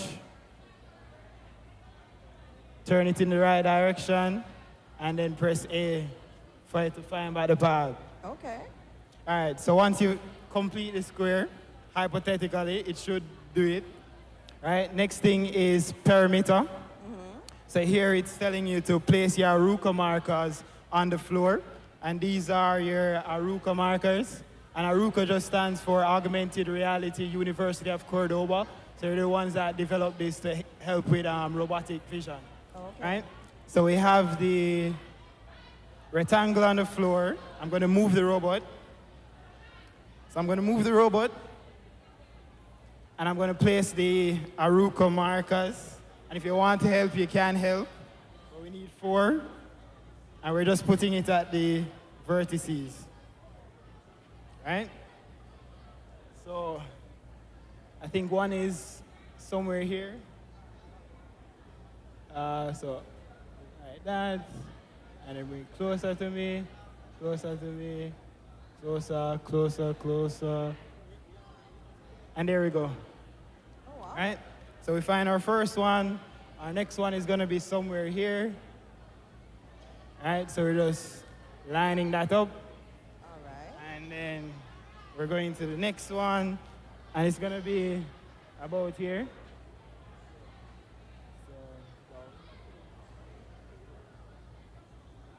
So ideally what you want to do is get it centered about the vertex. Right? So, there. So it's somewhat correct. So what you're gonna do next is you're gonna take a tape measure, and you're gonna measure center to center. for any side.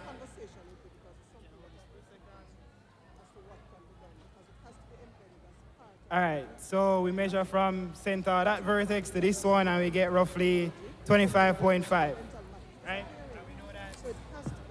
We know that it's a square, so 25.5 times 4, and we get our perimeter.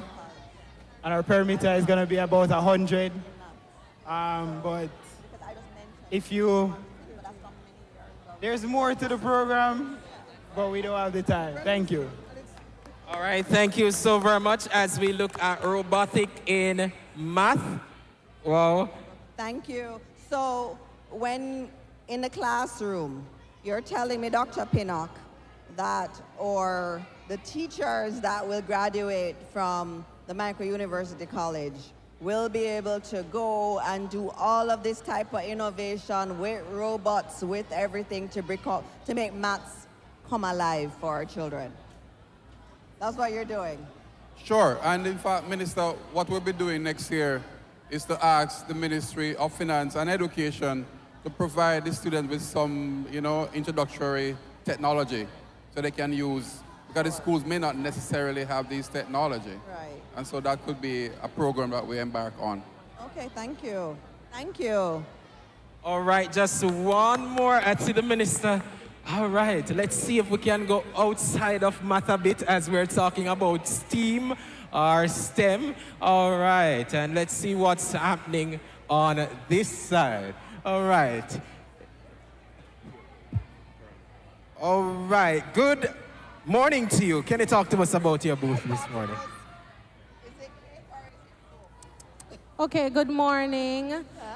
So this section, we're from the Human Ecology and Hospitality Services Department, and we are specializing in soap making, food and nutrition or experimental foods, and pattern drafting. Now, how does this correlate or relate to mathematics? Essentially, in soap making, you want to ensure that you're measuring your liquid and dry ingredients accurately to ensure that, the soap is still sodding or it's not soft when you purchase it.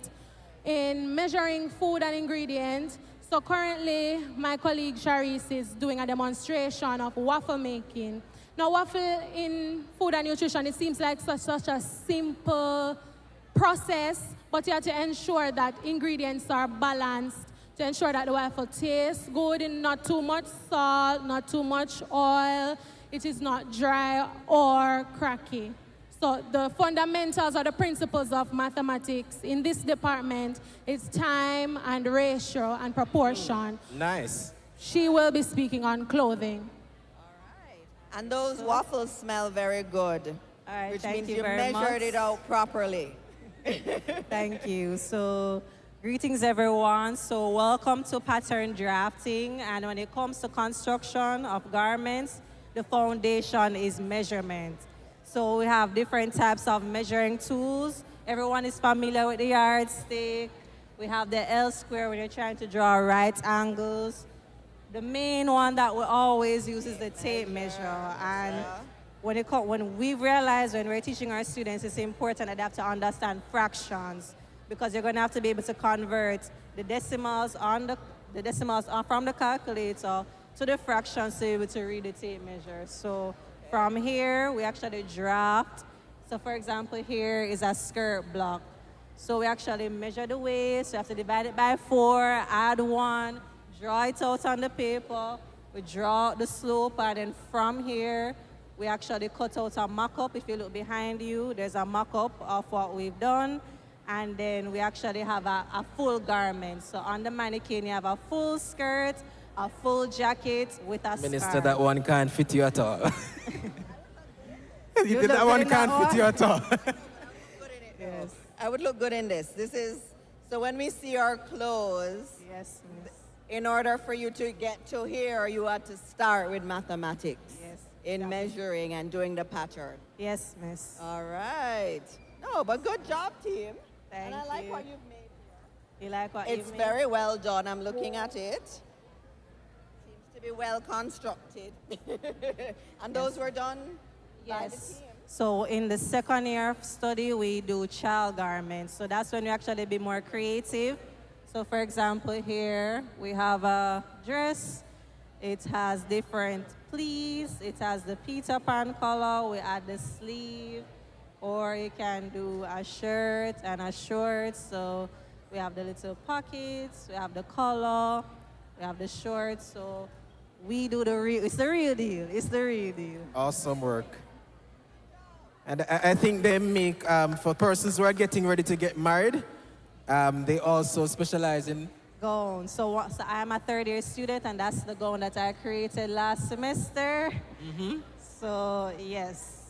All right, so if you know anybody getting married, you can send them to the Michael University College, and of course, we'll make for them their wedding dress. So at the Michael University College, I can come and get food. I can get my wedding dress. I mean, you have this venue for the wedding. And the cake is over there, the wedding cake, and the chapel is there. Wow. and then when you have the child, you can have the children's clothes. Wow.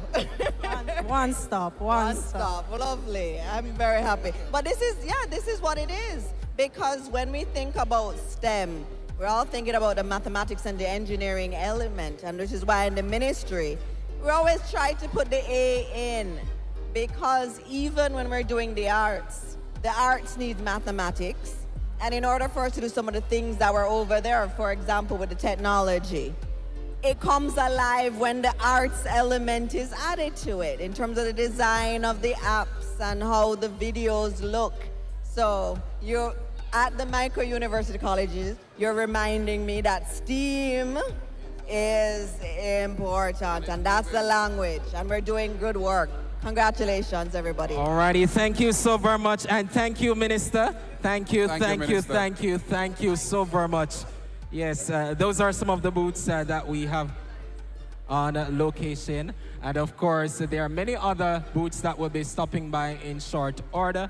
However, the minister, that's it for her tour this morning. It's mathematics for all, building communities, confidence, yes, competence, and creativity, with focus on strands as numbers, geometry, probability and statistics, as well as measurement and algebra. So if you're just coming to the Michael University College, I say a very special welcome to you. It's Maths Expo 2026, and we're under the theme, Mathematics for All. So the schools who are just coming in, you can go to the different booths. You'll see the different presentations, whether it's vertically or physically. You can interact with all that we have in store for you on location as we bring math alive. I think we're going to take some music at this time as you continue to check out the different booths and participate in the different activities. Coming up in short order, we should be picking randomly some schools to have a math quiz competition, and of course you can prepare yourself for that. I'm going to toss things over to the DJ to take it away.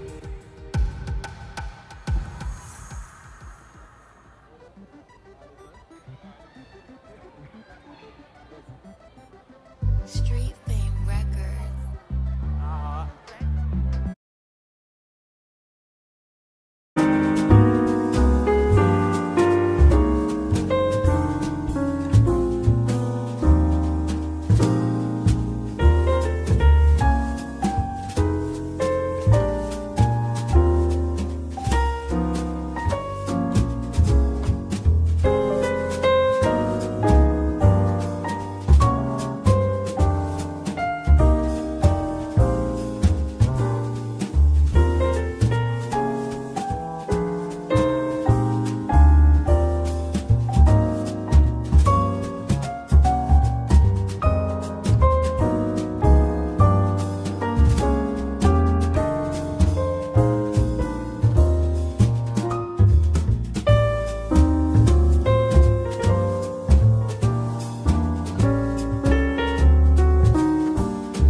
Alrighty, so I see where students are still navigating the different booths. And let me take time out to welcome Little London High School. Make some noise to Little London. Yes, Little London is now in our midst. They're traveling all the way from Westmoreland to be here with us.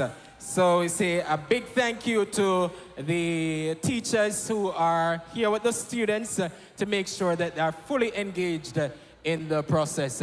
I believe I should be joined by Bishop Blair shortly. So whilst we are awaiting the arrival of Bishop Blair, we'll continue to take some music as I make my way to some of the booths. All right, let me see. Me a play. Happy than a man a collect check a pay day. Aye, you win the lotto, me happy the same way. Happy like a girl come link you and I say she can't stay. We no in a no with stress. Mona fake friend, gonna bad mind. We no want no. Kanking kanka. People, happy life we are live. What's all this about? Ding dong, talk to them. I have my house and I have my car. Have my drink and I have my bar. Have my peace and I don't want war. Have my riches, I don't need power. Got my money, I got my girl. Got my diamonds, I got my pearl. Got my things and I got my wings. I may fly every day, I'm the Lord of wings. Everybody sing happiness. Whoa. We not in a no more with stress. Gonna feel friend, gonna bad mind. We no want no friendship from them. Sing again now. Happiness. Whoa. We not in a no more with stress. Dance me a dance and I enjoy myself. If you want to for your business. Alright, stir fry, stir fry, stir fry. Mama Chicote ya, stir fry. All right, so we have Bishop with us. Okay, let's see what's happening. Greetings, Bishop. How are you doing? I'm wonderful, thanks. So good to have you at the Michael University College. Why are you here today? Well, I'm actually here for the See Things debates, but I could not see this wonderful event without walking through. Awesome. And of course, was math one of your favorite subjects? Math was always one of my favorite subjects. I was involved in advanced math and A-level math and all of those things. But it is one of the easiest things in the world if you take the time to practice. Awesome. And of course, on display, we have a number. Let's see if we can go over here and see what's happening. And you can ask them any question you want to ask them. Any question you want to ask them, Bishop, you can ask them. Guess what? We're looking at some circuits. Yeah. All right. So any questions you want to ask? Any question at all? Well, I'm going to make it a religious question. I need you to use this to help me prove that light can make a difference in darkness. All right, you can use the microphone. Talk to us about what is happening here. And then you can go to Bishop.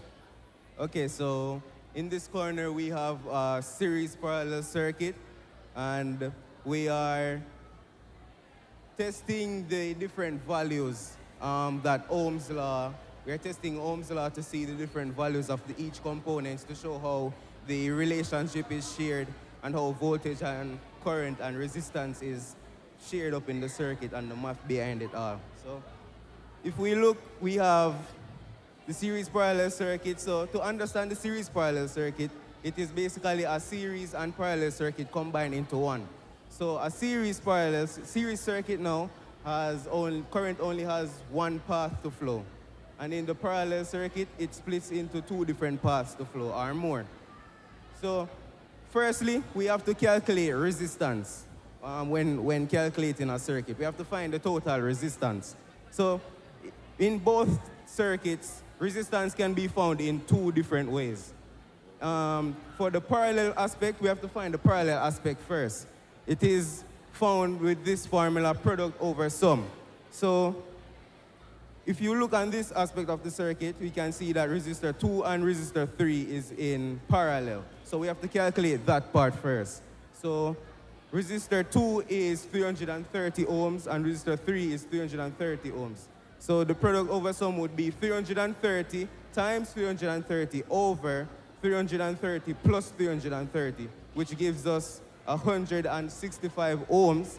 And then later, you have to calculate the series aspect of the circuit, which basically we add the resistor 1 and resistor 4 to the both resistors we found before, which is 105 ohms. Awesome. And the total will give us 605 ohms. Awesome. All right, so you need to prove now that light makes a difference?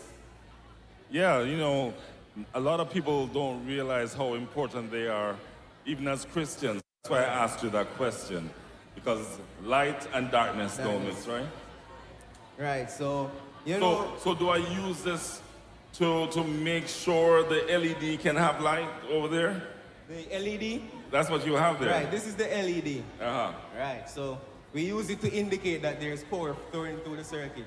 Right, so that is where light would show us that there is energy and power in the circuit. Yes. Right, therefore we use it as an indication to show us. Well, I like your triangle, V equal IR. Right, this is Always the works. Ohm's law Yeah, man. triangle. So if you want to find any value, if you want to find volts, you basically cover it. And Current and resistance. Right. It would be current times resistance. If you want to find resistance, you cover it, and you see that you would have to divide voltage by current. Current, right, and vice versa.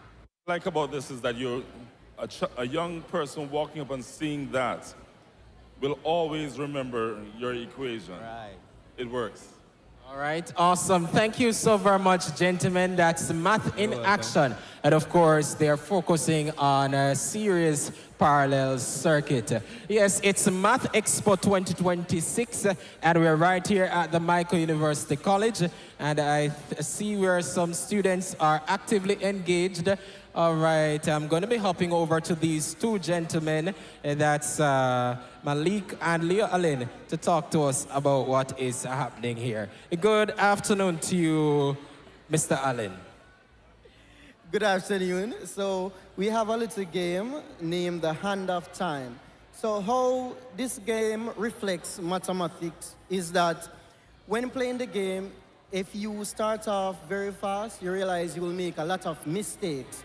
But if you start off slow and let the brain muscle work, then you will understand that you will be getting it quicker and quicker by starting out slow. And this represents mathematics in a way where students see the questions and they're like, okay, I can do these questions. And sometimes the teacher put the same question on the paper but word it different, and they be like, no, I don't know this question. So, yes. All right, thank you so very much, Mr. Allen. Good afternoon. What's your name? Lockwood Boyd, Which school do you attend? Calabar High School. All right, how do you find this game? Were you able to win? Yes, I was. What was the strategy that you used? Just do it. All right, demonstrate for us. Persons are watching online. Persons are watching online on YouTube as we speak. And I want you to demonstrate, and you have to do it as fast as possible.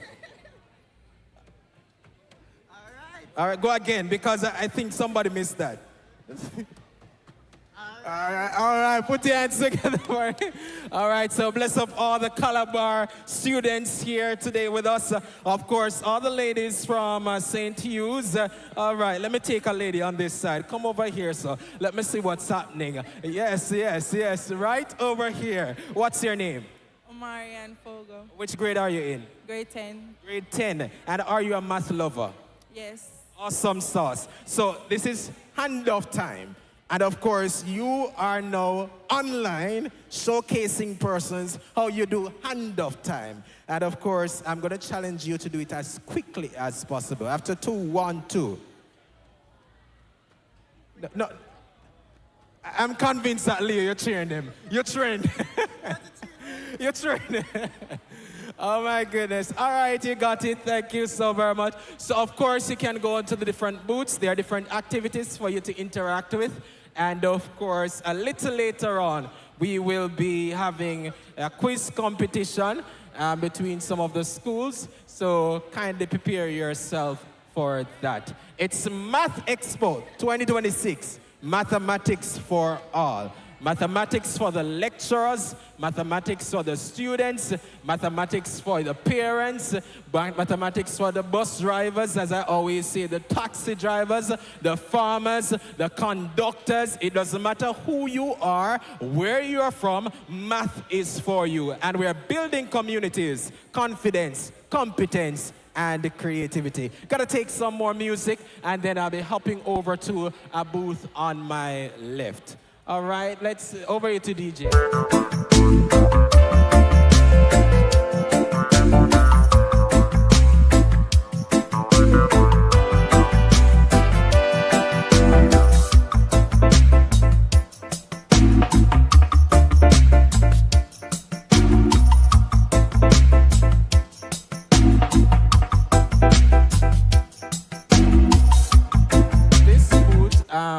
Focuses on geometry. Who will be speaking with me this afternoon?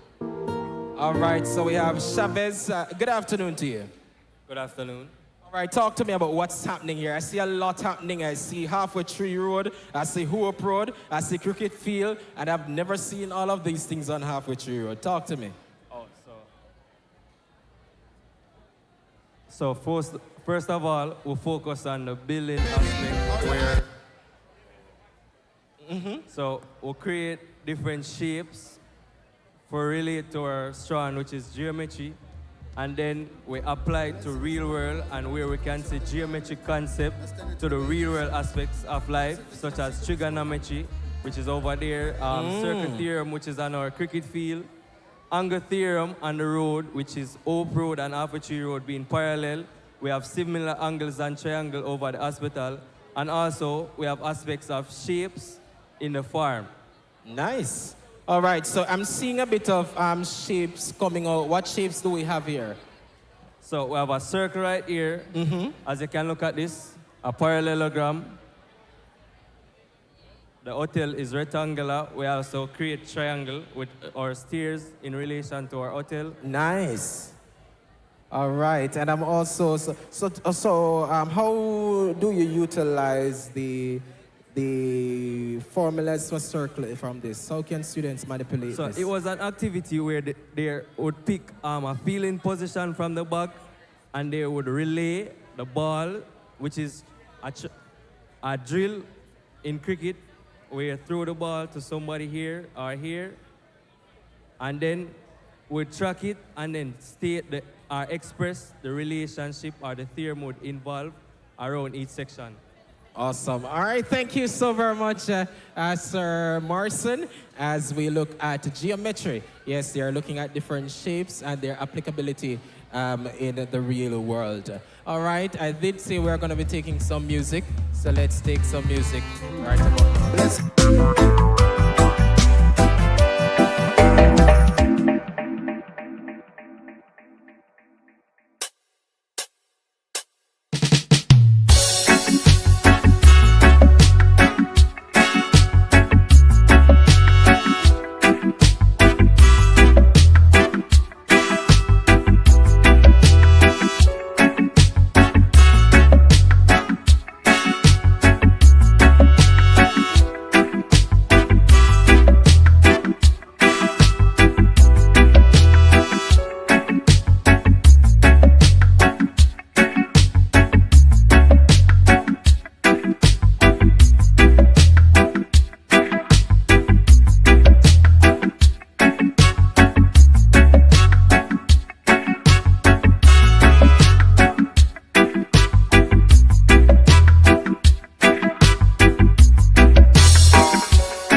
University College. I say good afternoon to all the students, all the members of staff for the respective institutions who would have accompanied those students to make sure that they are fully integrated with mathematics right here at the Michael University College. So Dean, as soon as you're through, all right, Dr.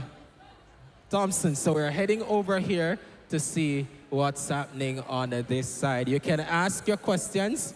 You can interact with the viewing booths to see what they have for us. All right, let me see. I think we're gonna stop here. All right, so we're gonna be stopping here to see what's happening. Good afternoon to you. Good afternoon. All right, what is happening here? I see a numbers food fair. Can you explain to us what is taking place? Okay, so this is a number foods fair. If you look on the model, you can see various stalls such as the fruit stall, vegetable stall, okay, the snack stall and the juice stalls. We also have a ticket booth. I know you can't go a fair and you don't have your tickets. And we have a payment booth. Over here, we have two manipulatives. We have the tickets, you can take a look. And we also have the money that you would use to spend at the fair. We also have a brochure that gives further information about the strand numbers and a QR code to scan that will give you additional numbers questions. Any questions, queries, concerns? Nice to see that you're looking at some solids or replica of solids. They may not be perfect solids, but what type of solids are you, am I seeing here? Okay, so we use fudge sticks to create the stars. We also use... so what shape, yes, what shape am I looking at? Oh, you're looking at rectangles. That's right. Yeah, mostly rectangles. You have triangles for that of this. Circle. Yeah. So what's the difference between the solid and the polygons? What's the difference? Well, the solids are Yes. three-dimensional. Yes. Tell me. Three-dimensional Yes. shapes. Yes. They have capacity. They use three different units of measurement. Please, you made them, you know, so I know you know. You made them, so I know you know. Well, our focus area was actually numbers. We were Numbers. not highlighting Oh, you just, shapes. but you still have to know numbers in order to do the shapes. Yes, and even though you use the numbers to create the shape, they have faces, don't? Right. Correct. So on the faces, you have the polygons, right? Yes, we do. Right, so. For design purposes. How many foot stick did you use? 19. Why 19? I wanted the stalls to have a rectangular shape, so I decided to use 19 foot sticks. On the face right here, I have 1, 2, 3, 4, 5, 6, 7 fudge sticks. 7 at the top and? Yeah. I mean at the bottom. There's none at the bottom. No. So it's not a solid though. It's not solid. Really, because there's nothing at the bottom. All right. But if it was going to be solid, how many you would have at the bottom? 7 as well. 7. Yes. And then what would be at the sides? You'd have to, what would have to do to get the sides? I glued 1, 2, 3. You could have them? Okay. Yeah. Good thinking. Excellent. But just pulling your leg, all right? I just want to ask one question. If you were to do this activity, what grade level are you thinking of? Grades 5 to 11. Each grade level has a different focus set of topics. So for example, Grade 5. Grade 5 focuses on operations, so addition, subtraction, multiplication, and simple money calculations. Because numbers are in everyday life. You should be able to budget and plan accordingly. So this model replicates that, and we progress. We have multi-step problem solving for grade 6 and further division, fraction concepts, estimation. We go on to percentages, ratios, fractions, basic unit conversions, and we progress Excellent. onwards. But, students always have a difficulty connecting with math. And numbers is one of those areas that they have significant challenges with. Based on the questions that you have written, could you identify one that connects them to a real-life scenario? They all do. They all do? They all do. Good stuff. Right. Let me hear one of the questions then. What grade level? Give me grade 8. Grade 8? Okay. All right, so find 25% of a 800 spent at snack stall.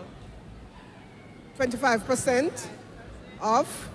$800. All right, so that's a quarter of $800, eh? Correct. Which is $200. Correct. That's it? So that's fractions and percentages. Right. So I was going to ask you now, how do you connect this to other math concepts? What other concept could you bring out? So I see percentages Consumer there. arithmetic. Consumer arithmetic. Anything else? And we also can link it to other strands. Yes. Which other strand? Just give me one. Just a moment. All right, so we can link it to algebra. We can also link it to measurements for the units. Like, for example, we use kilograms to measure the fruit. You're good. You're making the connections. Correct. And that is how you should teach in your classroom. You have to connect the ideas so that they're not isolated. Correct. All right.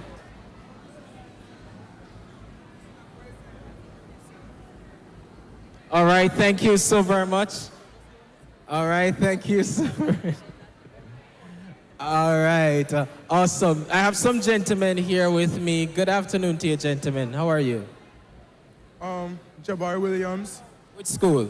Gainsted High School. Gainsted. Is this your first time here? Yes, sir. Why are you here today? Because I'm good in math. Because you're good in?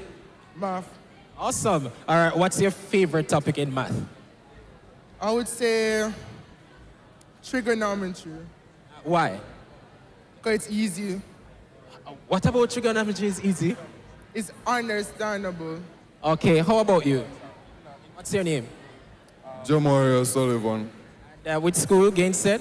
Gainsted High School. Awesome. What role do you play at Gainsted? Repeat? What role do you play? Are you a form captain, a head boy, what? I'm a deputy form captain, I'm an honor student, and I'm a student counselor. Awesome. And is math your favorite subject? Kinda.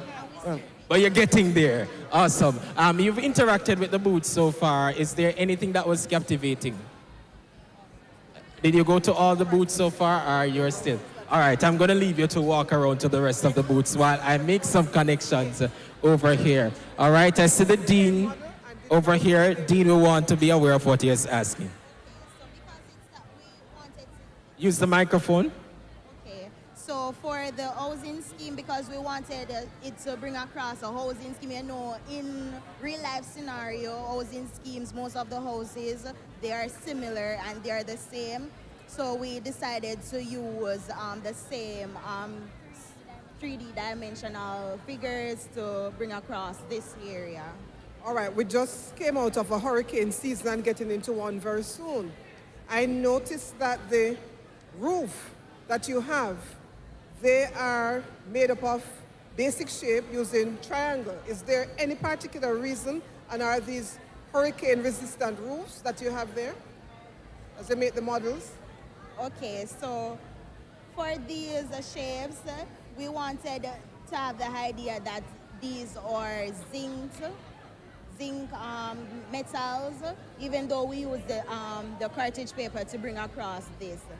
And we know that when the rain falls and it's not a depth area where it will just beat down. When it comes down, it will flow down, so it wouldn't really settle for leakage in the... Right, so you prefer this over the flat roof because you're thinking about the water that settles. Yes. Very good idea, but also you can talk about water harvesting because of how the roof is set. Yes. You could set up catchment from here, yes, and persons could use the water in their homes, you know, for gardening, for washing, for cooking. So when you make these kind of designs, you have to think about climate change as well. Yes. And when you're teaching in your classroom, you have to make that kind of integration so that students can see the connection. Yes, right? Understood. You know that the triangle is the strongest shape? Pardon me? Do you know that the triangle is the strongest shape? I want you to go and investigate. Okay. Why is the triangle the strongest shape?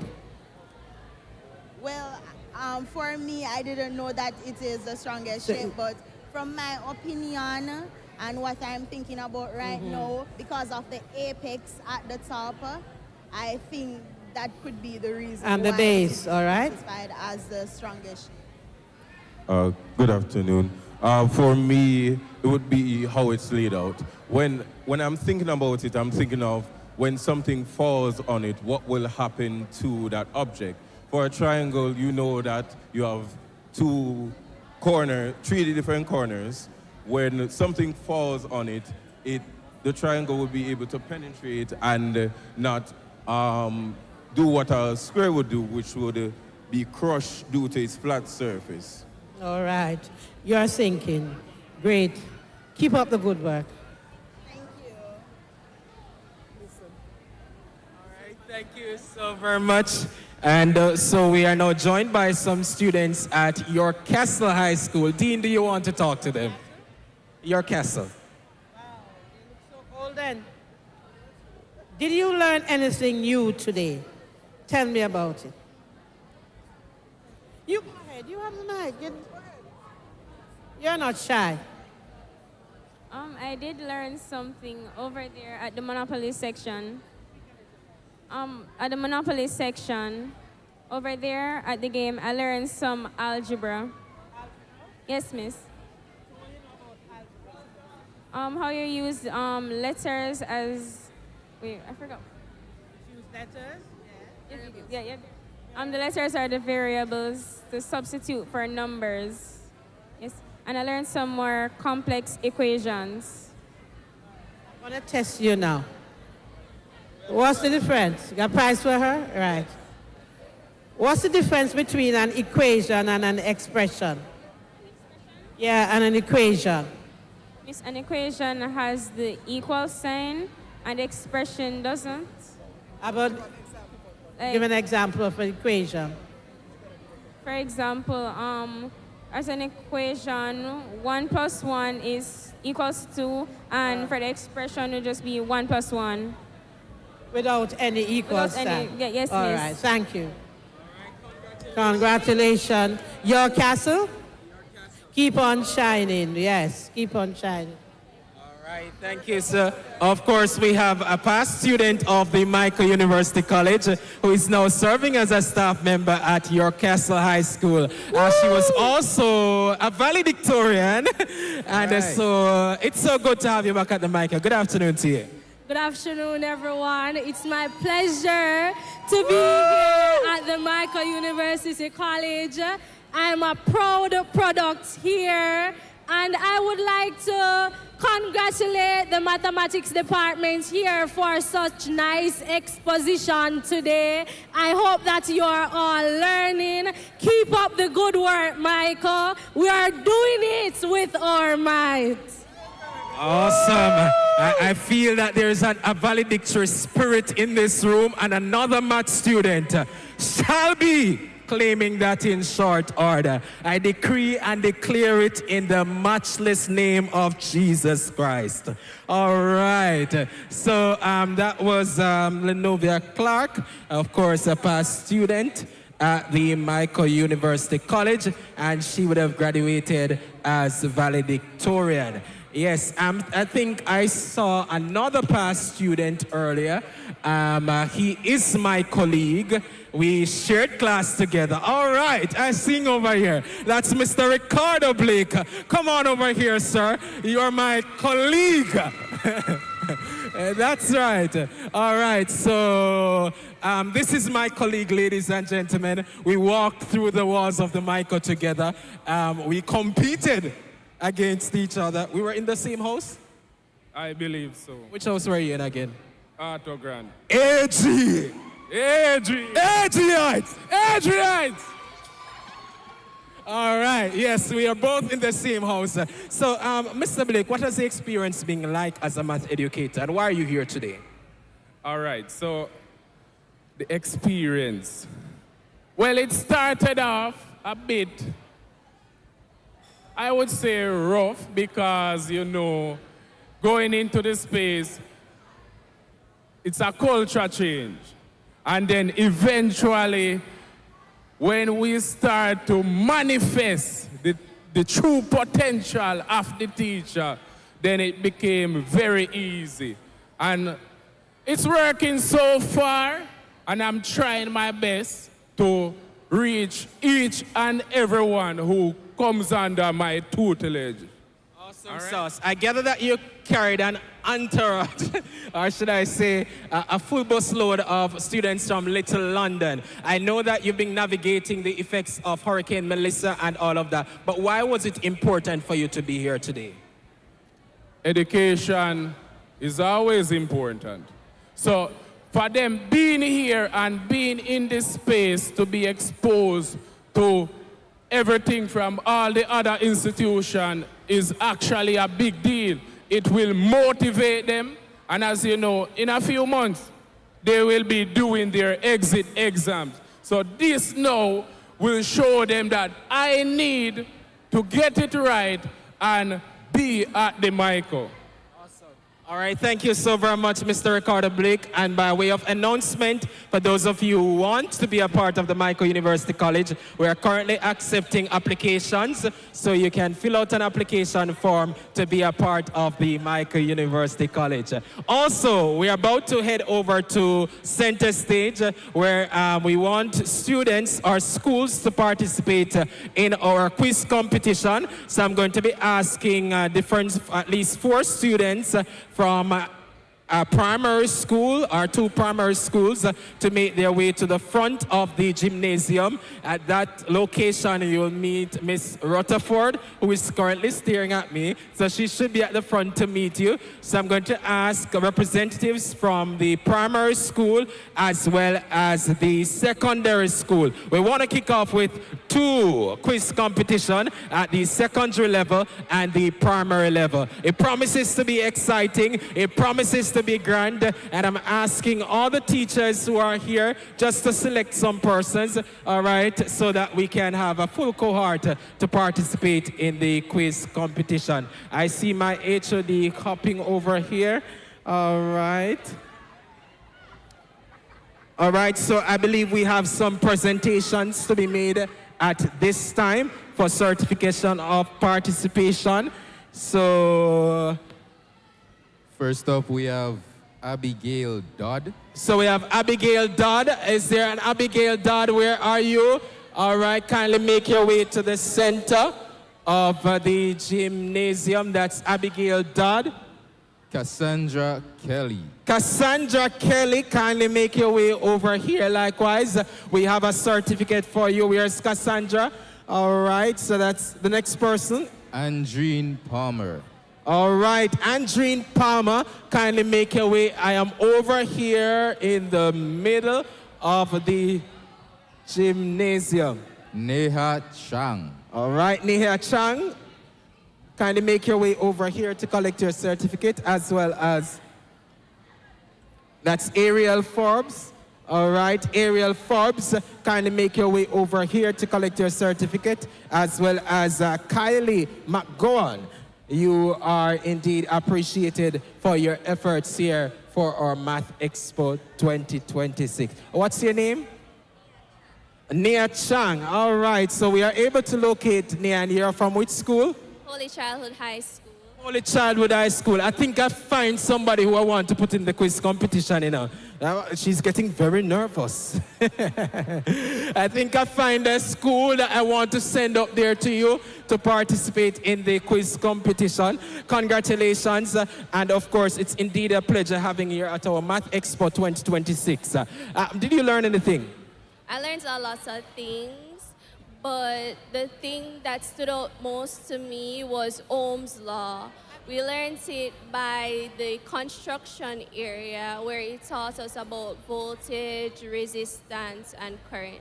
Oh my goodness, you hear that? And we don't want any resistance right now because I just want to send you up there to participate in the quiz competition. All right, thank you so very much. Who's the teacher that accompany you? Mr. Jackson and Miss Brown. All right, and of the two of them, who is the favorite? I don't have a favorite. You see you, a diplomatic response indeed. All right, so I think I want you to make their way up there so they can participate in the quiz competition. All right, thank you, 4th student. All right, do we have a sub-prefect here? All right, hop over here. All right, and we have the head sub-prefect. All right, good afternoon, what's your name? Kylie Magawan. Okay, and why are you here today? To learn more things about mathematics and to enjoy and to learn how realistic mathematical problems can be used in real life. Sweet. I'm telling you, they're so awesome. You know, it's when I go home and listen to this all over, I'm telling you, it's completely remarkable. But what stood out most for you today? Definitely learning something new over there about voltage, resistance, and current. Awesome. So you like physics too, I can see that. What do you want to become? I want to become a lawyer, actually. All right, so guess what? The lawyers will be sitting up there today in the quiz competition. So of course, we have our first team, and the first team is Holy Childhood High School. So the Holy Childhood High School, kindly make your way to the front of the gymnasium. And of course, I'm looking for our next team. Is it St. Hugh's that will be going up against them? Will it be the clash of the females this afternoon at the Michael University College? Shall it be St. Hugh's going up against Holy Childhood High School? Kindly make your way to the front of the gymnasium as we get ready for our quiz competition this afternoon. The quiz masters are ready, the HOD is ready, and everything is set on that side. And I'll be tossing things to the quiz master in short order. My goodness, I can see that the students are really enjoying themselves, and I have some giveaways. Yes, we do have some more giveaways, and we'll be facilitating that in short. But time to get some more music up in here as we prepare for the quiz competition. All right, so over to you, Sir DJ.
one of the judges.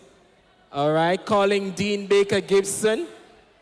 All right, thank you so very much. Calling Dean Baker Gibson. Mrs. Xavier, kindly take your seat at the front as a judge for this quiz competition. The ladies from Holy Childhood, they are seated. And of course, next to them, we have the ladies from St. Hugh's High School. It's Math Expo 2026. And of course, we're having a quiz competition. Who will it be for this round? Will it be Holy Childhood or will it be St. Hugh's High School? Your guess is just as good as mine. And so, Ashantia, let me know, do a mic check for me. All right. All right, testing. Testing 1 2 1 2 1 2 1 2 1 2. Awesome. All right, we are hearing you clearly. So I see Dean Baker Gibson in her chair. Mrs. Xavier, kindly take your chair. And we have lots of prizes and surprises. So I see the quiz master, the judges, the timekeeper.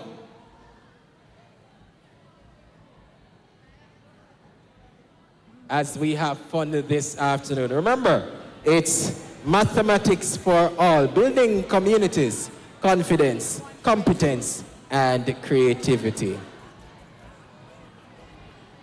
Octavia, as soon as you're ready, it's certainly in your court.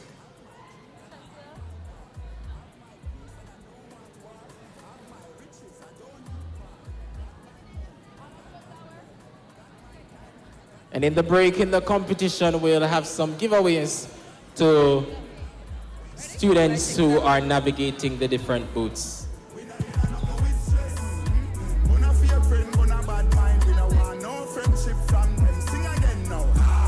All right, so we'll commence in the next 2 minutes. All right, so we'll take some music in the meantime.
awarded 1 mark each, okay?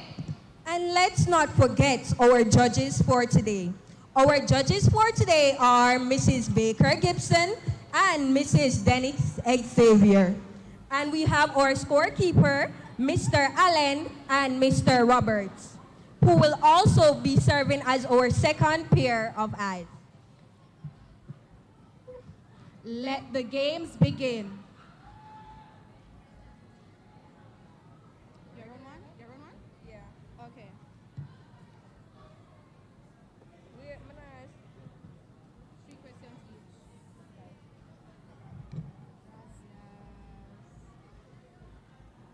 Check 1, 2. And we will now begin with round 1, starting with the Holy Childhood High School. So, for our first question is, solve 2x plus 3 equal 11. What is x? Repeat again, repeat. I'll repeat once more. 2x plus 3 equals 11. What is x? Solve for x.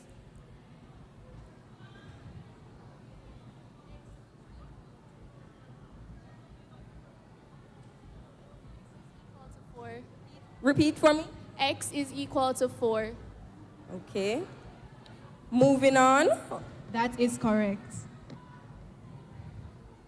Our next question to St. Hugh's High School. Factorize x squared minus 9.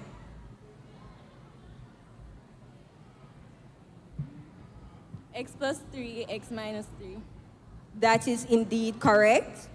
And for the Holy Childhood High School, what is 25% of 80?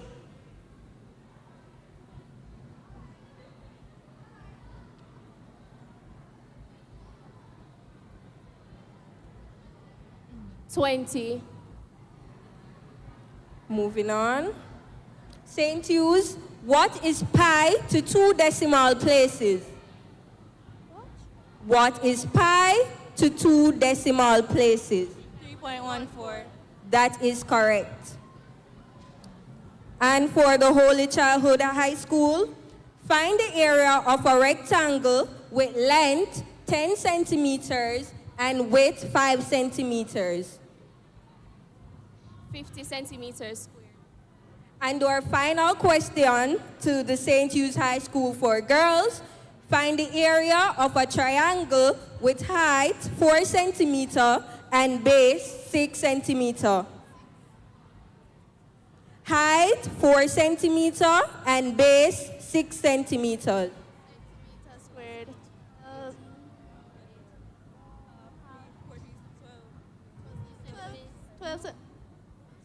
centimeters. 12 centimeters square. 12 centimeters square. That is correct. Half base times height. Them never say something. Or you want to say something? Pardon? Judges? You didn't hear the centimeter. So they didn't hear the centimeters squared, so no point is given to? She said it? The two teams said it. All right, so thank you for being our heirs, our second pair of heirs. All right, moving on to round 2. Ms. Campbell, could you please go over the rules for round 2? I will repeat. So for round 2, a correct answer will earn the team 1 point, and no point will be awarded if the team gets the answer incorrect. And also, the question will not be passed on to the next team. All right. So, St. Hugh's, solve x divided by 2, which is equal to 6. Solve for x. 12. Awesome, awesome. All right.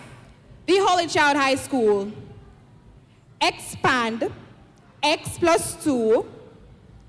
Well, that's in bracket x plus 3.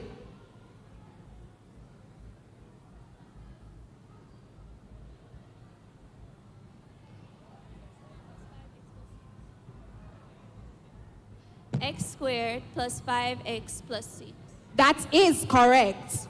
St. Hughes, 3 squared plus 4 squared is equal to?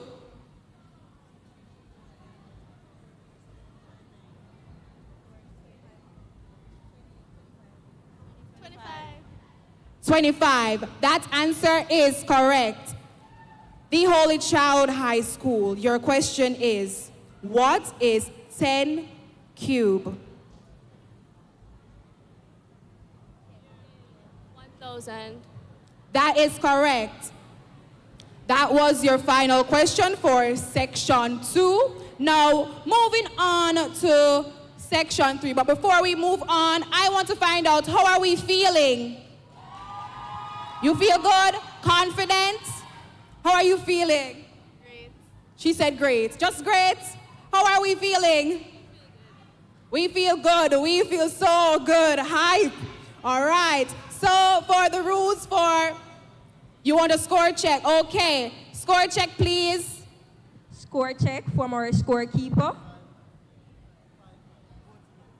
All right. So both teams are at 5 points. All right, so this is a critical round to discover who our champion will be. And remember, it is about speed and also who gets the answer correct. And the rules for this round, Miss Rutherford?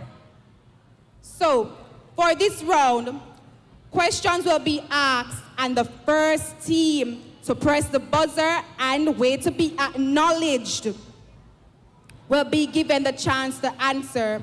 A correct answer will earn the team 2 points. An incorrect answer, remove 2 points, okay? Are we ready? All right, let's go. So,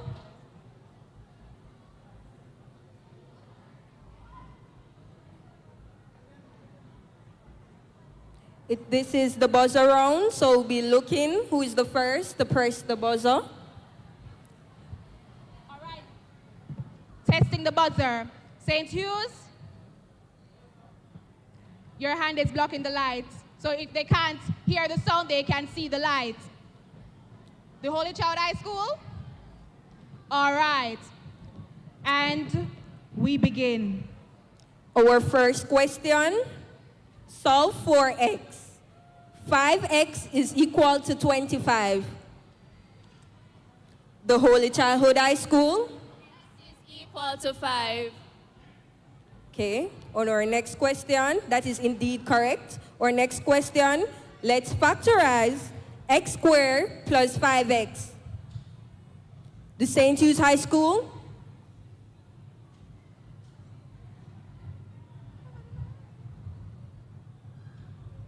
And that's time. The answer is x, open brackets, x plus 5. Our next question, what is half plus 3/4?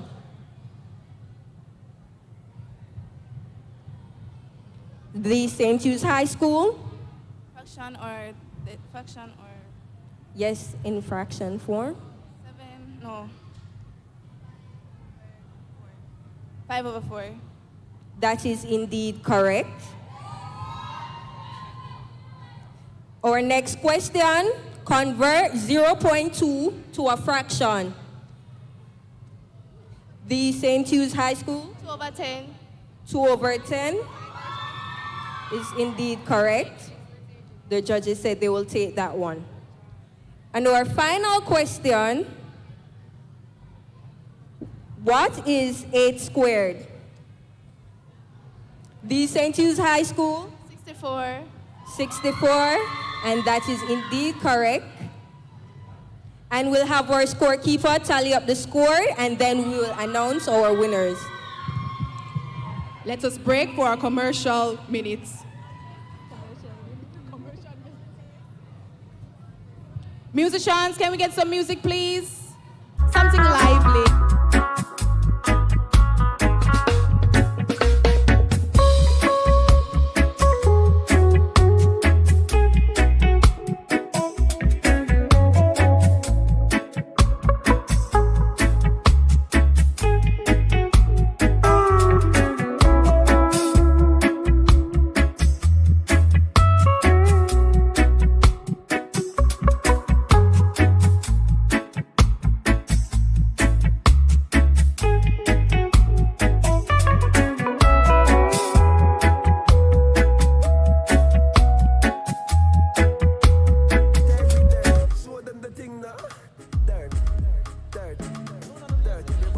bunks, watch ya.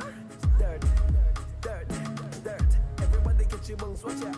Dirt, dirt, dirt. Everybody get your bunks, hey. Good afternoon, everyone, again.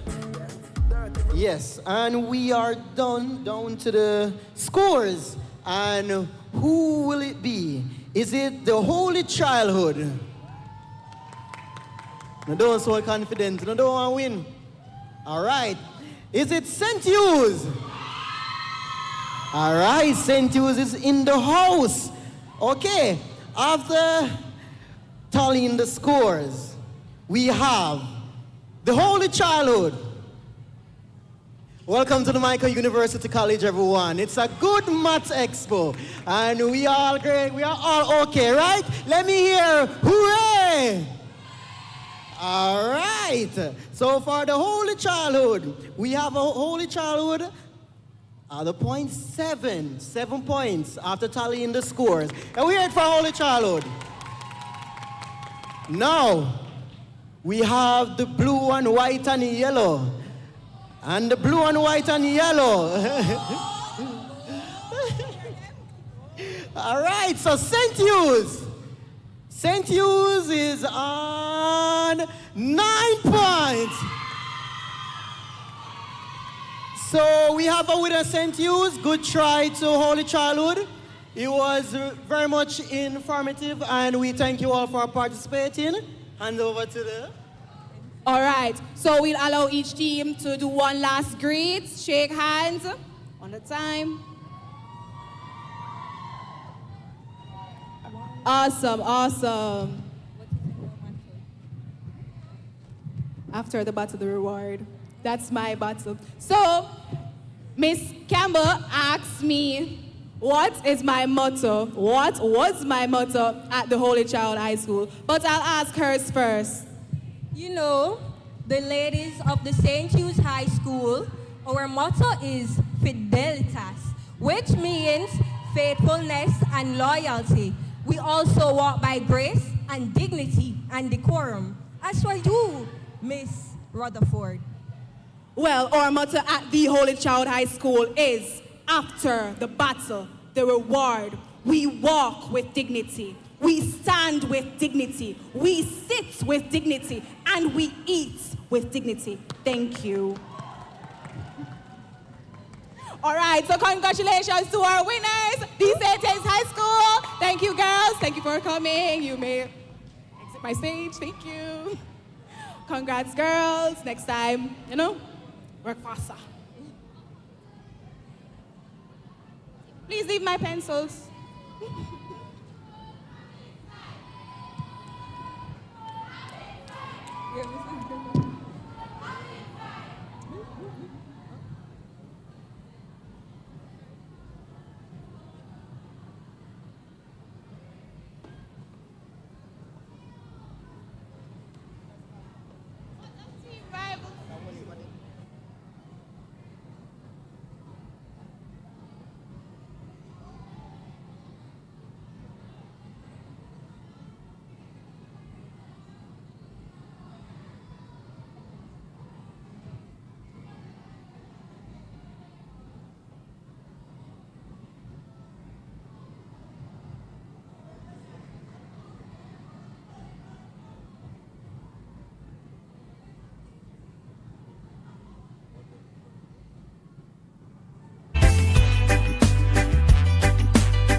girls going against Gainstead.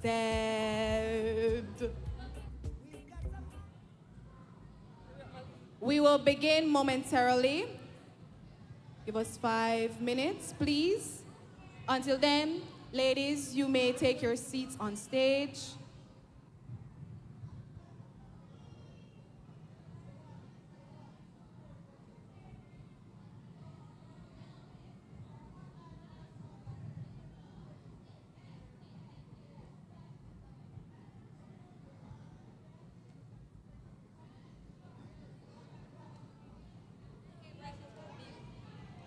Calling Gainstead to the stage.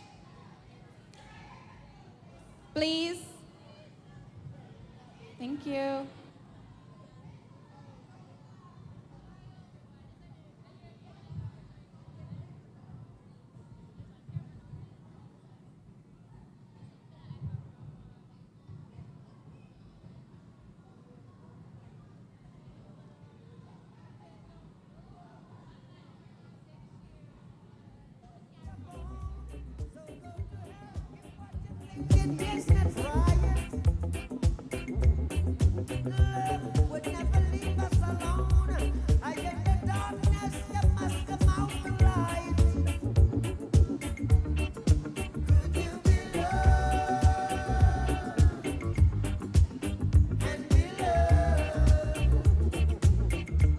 Need 2 more persons.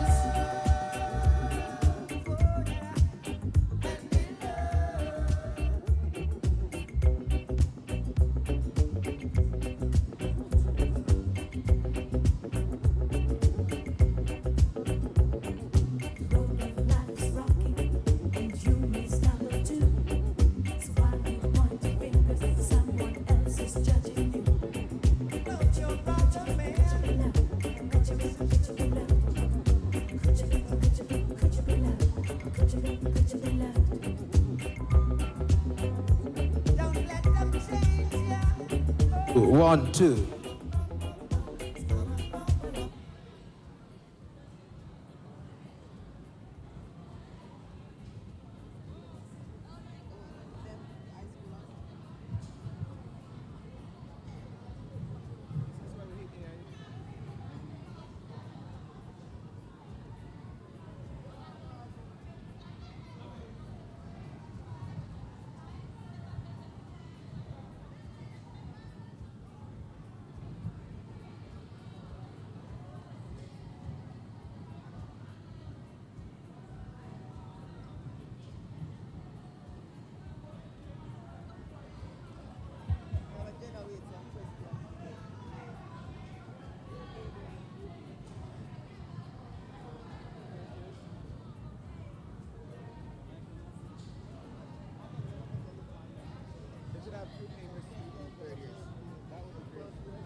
Okay, before we begin, we have a few prizes to give away.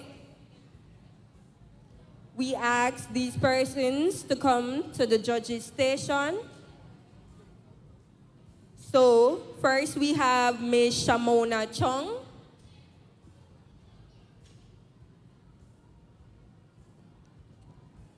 That is Ms. Shamona Chong. We have Shaquela Carby.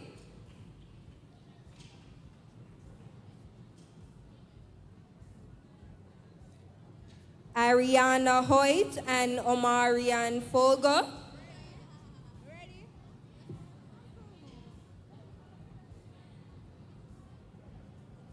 Jada K. Williams of the Holy Rosary Primary.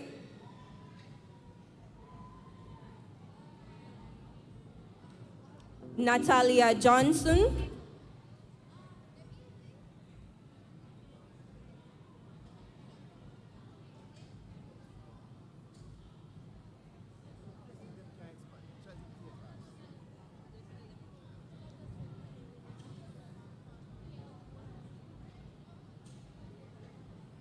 Natalia Johnson.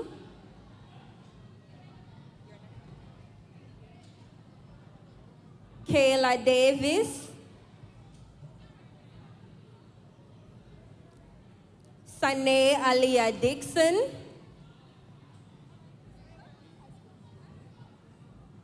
Marissa Williams. Chevelle Bennett.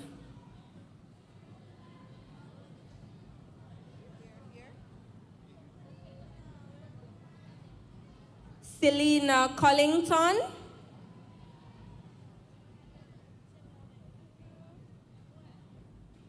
Shakila Smith. Jada K. Williams.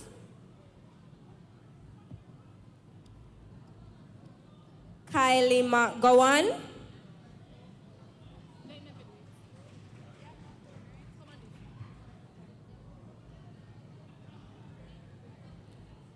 And Makeda Scott.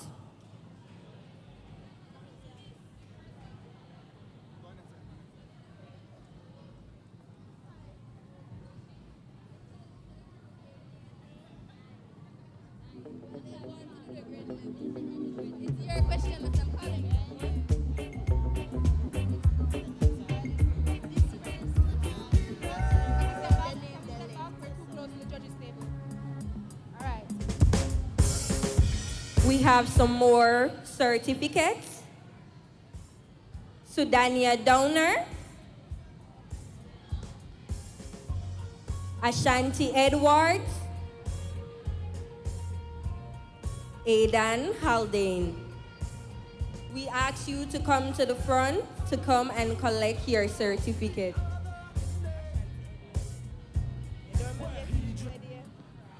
Will the captain of St. Hugh's High School please report to the judge's desk? Thank you.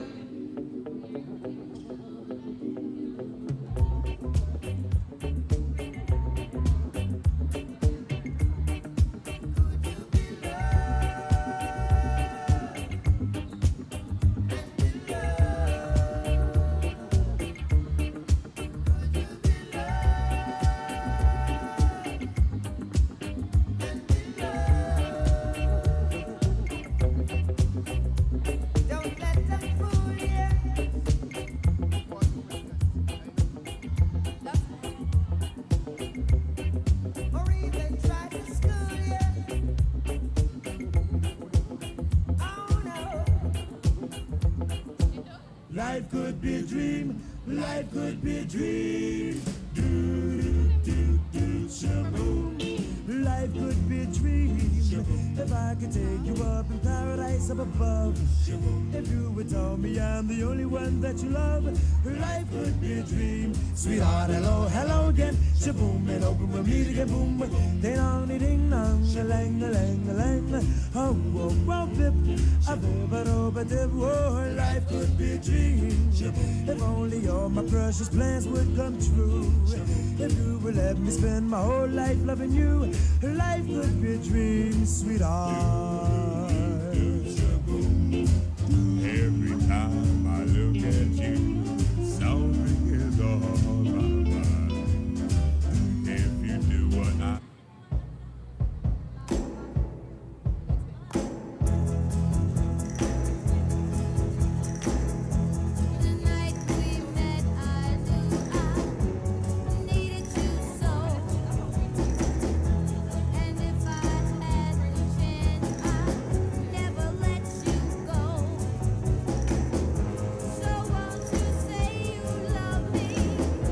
Hello. Mic check 1 2, mic check 1 2, mic check 1 2. Crowd check. Crowd Come on, check. crowd. All right, sound hungry. All right. have another quiz. This is a segment with Mergrove High School versus Gateshead High School. Woo! All right, so we repeat the rules. Round one, Team A will be given the opportunity to answer a set of questions. If they are unable to answer the question will be passed to Team B and vice versa. For round two, each team will have 10 seconds to answer the given question. A correct answer will earn the team 1 point. If the answer is incorrect, no points will be awarded and the question will not be passed on to another team. And round three, the buzzer section. In this round, questions will be asked and the first team to press the buzzer and be acknowledged will be given a chance to answer. A correct answer will reward the team 2 points and an incorrect answer will result in a deduction. But first, let's do a coin toss, also known as rock, paper, scissors here. Or I will ask our captains.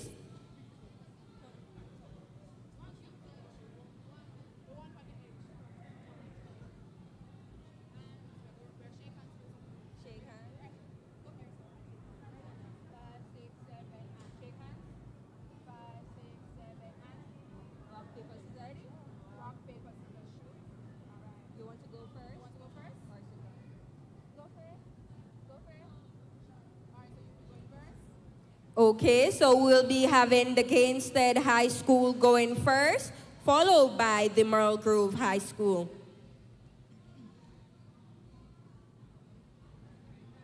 All right. First question to Gainsted High School. First question to Gainsted High School.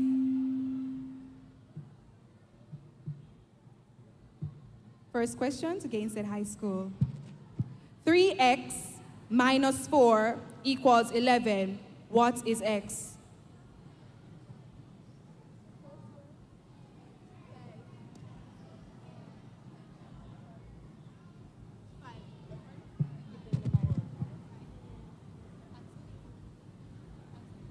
X equal 5.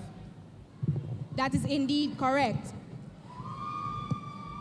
Question to Mergrove High School.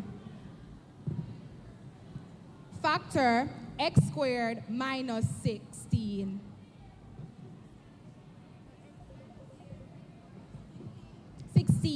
So x squared minus 16. Factor it. X minus 8 and x plus 8. That is incorrect. Gain said, do you want to try? Factor x squared minus 16. In bracket, x plus 4, and in the next bracket, x minus 4. That is correct. Gain said, your question is, what is 15% of 120?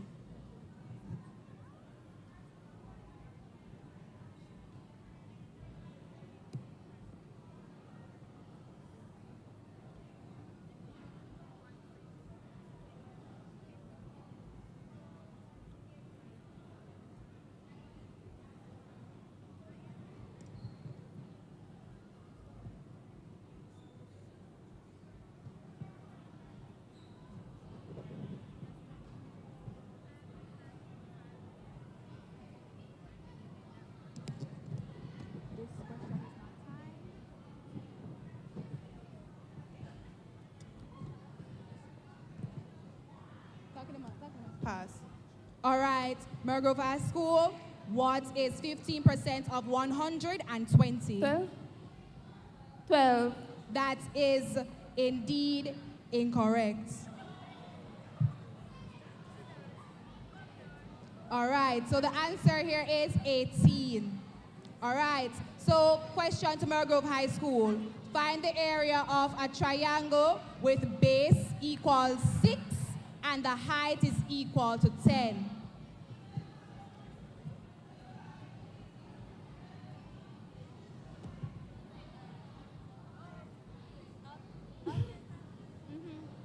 30. 30, that is indeed correct. Thank you for the area of the triangle. Judges? Judges? Well, the question does not have any units, but they need to have the unit square. Will you take it or will you not? Not take it this round? All right, so the point is not rewarded. All right, moving on to round 2, Miss Campbell.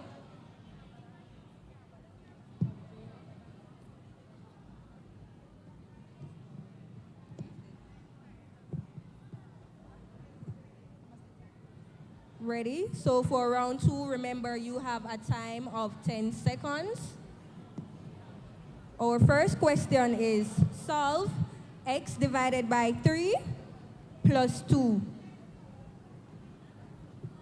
equal 5. X divided by 3 plus 2 equal 5. Solve for x.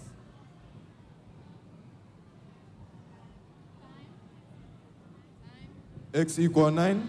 That was the time according to our timekeeper. Merle Grove. Expand the bracket. X plus 5 in bracket. X minus 2 in another bracket. 9 divided by 3 is 3 plus 2 is 5.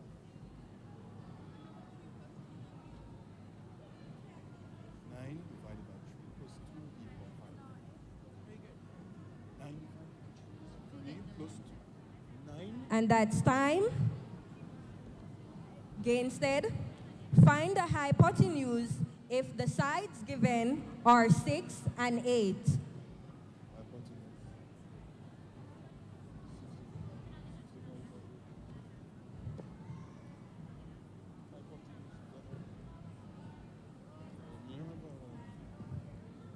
And that's the time.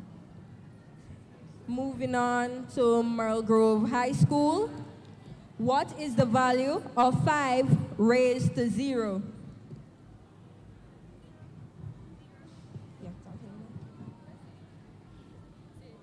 Zero.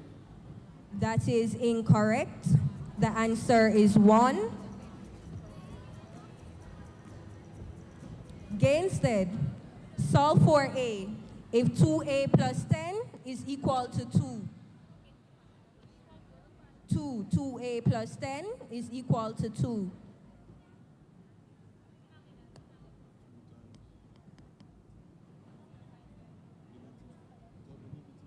And that's the time. And our last question to the Merle Grove High School. Simplify 2x plus 5x minus 3x.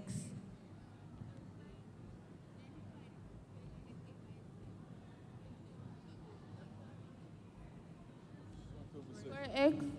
Repeat that. 4x. 4x, that is correct.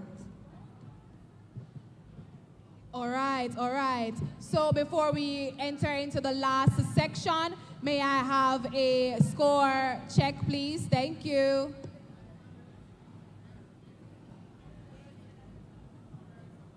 So Gainstead is at 2, Merle Grove is at 1. All right. Before I start round 3, let me repeat the rules.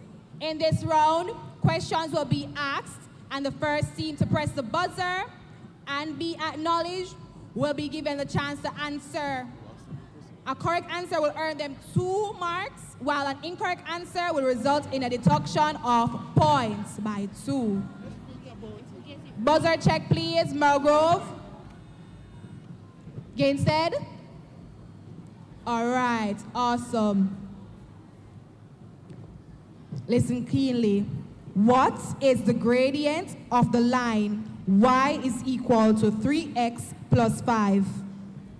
I repeat, what is the gradient of the line y is equal to 3x plus 5?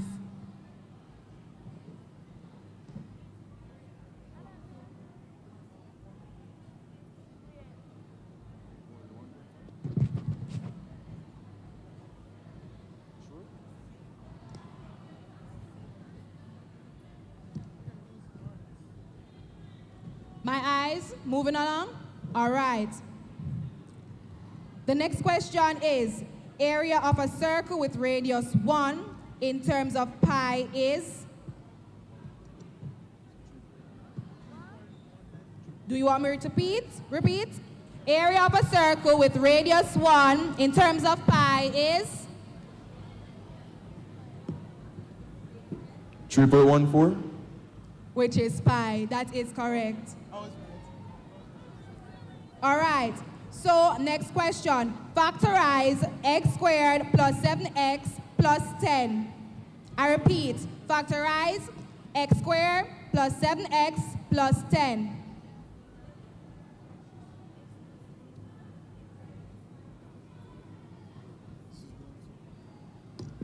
Gainstead.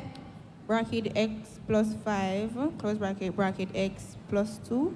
That is indeed correct. And the final question. Are we ready? Solve for bracket x minus 1, close bracket, is equal to 12. I repeat, 4 bracket x minus 1 bracket, close bracket, equal to 12.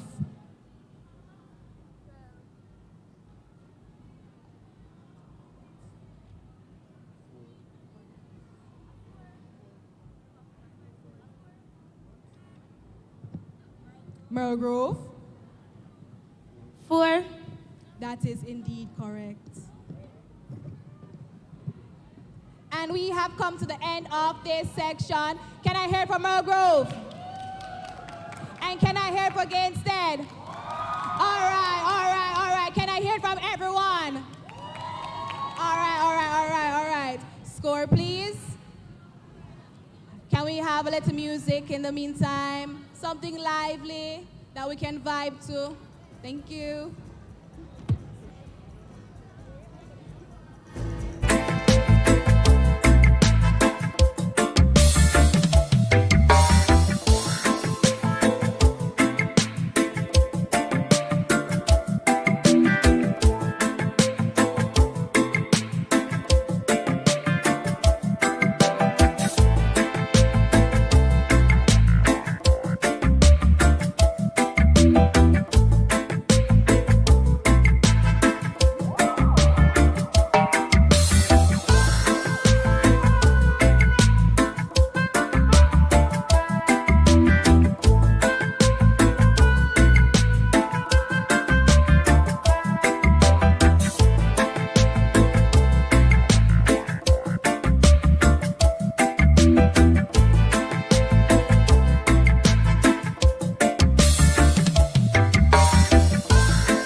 the Michael University College will be hosting a quiz, online mathematics versus face-to-face.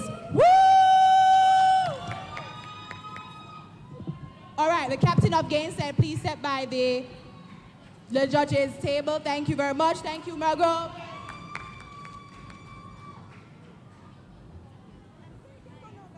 Ready. Can carry your paper. Thank you. You try. That is the first thing I'm at. Try.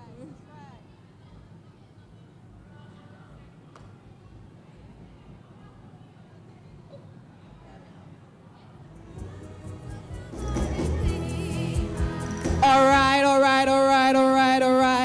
So we have some certificates here as well. So if you hear your names, please come by the judges' table. We have Jalen Buchanan. Or meet us at the stage. Jalen Buchanan. Chanel Brooks. Or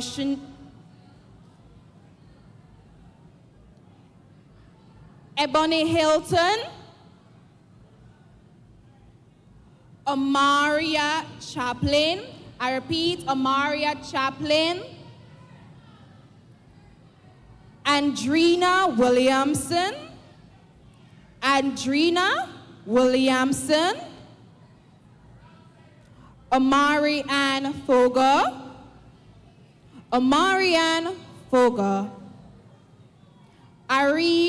Irina.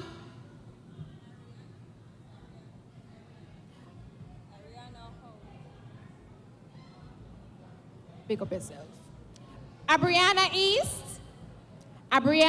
East.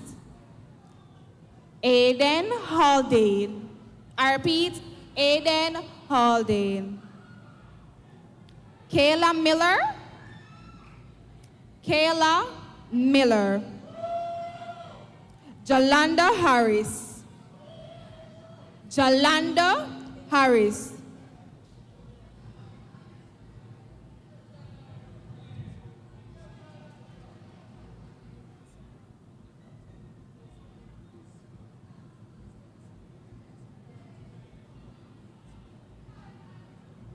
So, before we have the quiz between the online and face-to-face, we have Jesse Paul to do their item. We are going to end today with the quiz with online and face-to-face. Derisha Gordon.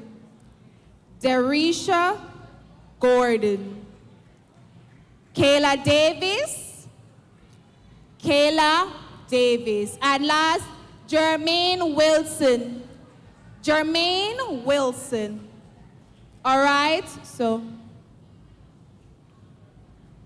I now invite DJ Sir Paul to take us away with their item.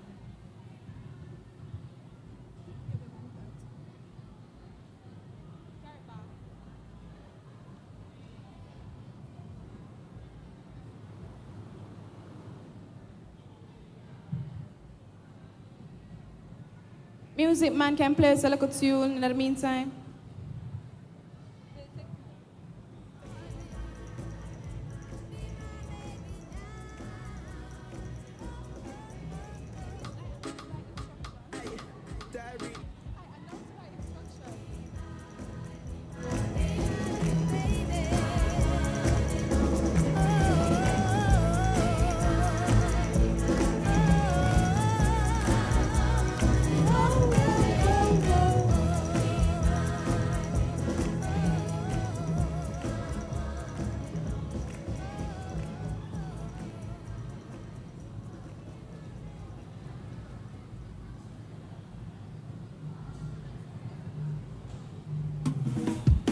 The devil got your hand for good luck to hold the honeysuckle rose as she lies down, reading the paper, reading the world right round, and her eyes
Thank you, Tracy Paul Primary, for that item.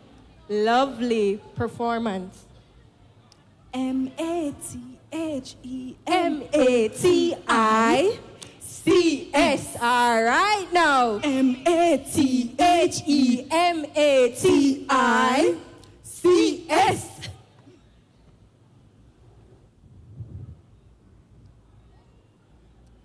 Okay, moving into our next quiz competition. I will now invite both the online and face-to-face group to join me on the stage. one maths block.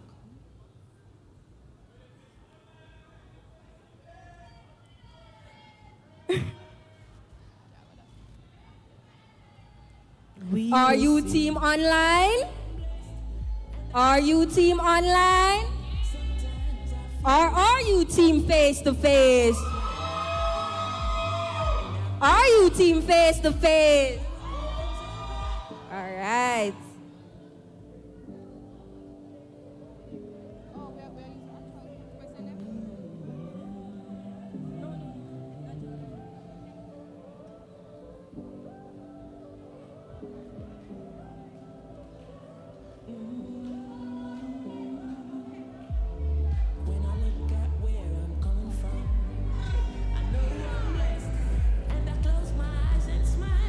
Sometimes I feel like the richest man in Babylon, and I've done my best, so everything's alright inside. Every morning, and I refuse to let you play me for a fool. Yeah. We could possibly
Okay.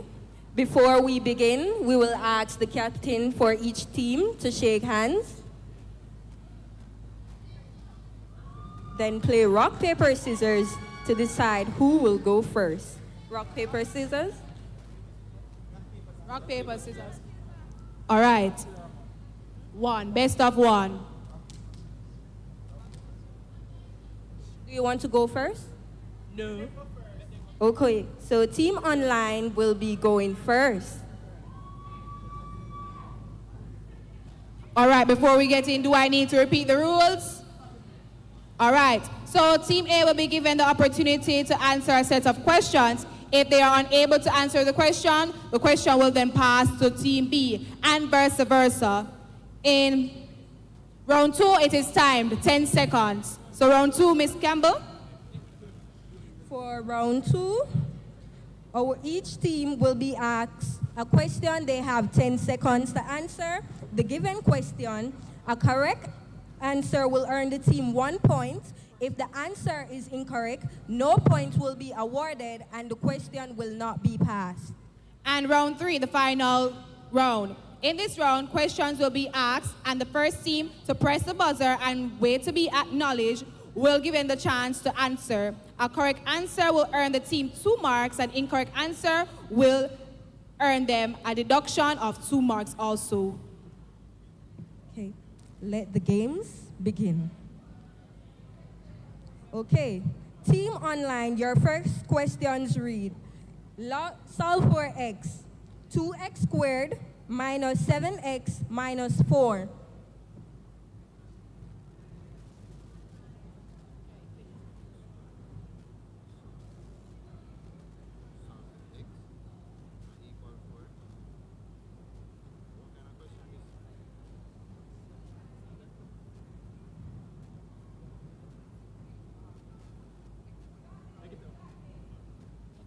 Negative a half and 4. Can you repeat that for me? X is negative half and x is 4. That is indeed correct. Team face to face. Your question reads, simplify fully. In brackets, 3x squared minus 12, close bracket, divided by 3. I will repeat. In brackets, 3x squared minus 12, close bracket, divided by 3. X squared minus 4. That is correct. On to Team Online. Your question reads, factor completely. 2x squared plus x minus 6. 2x squared plus x minus 6.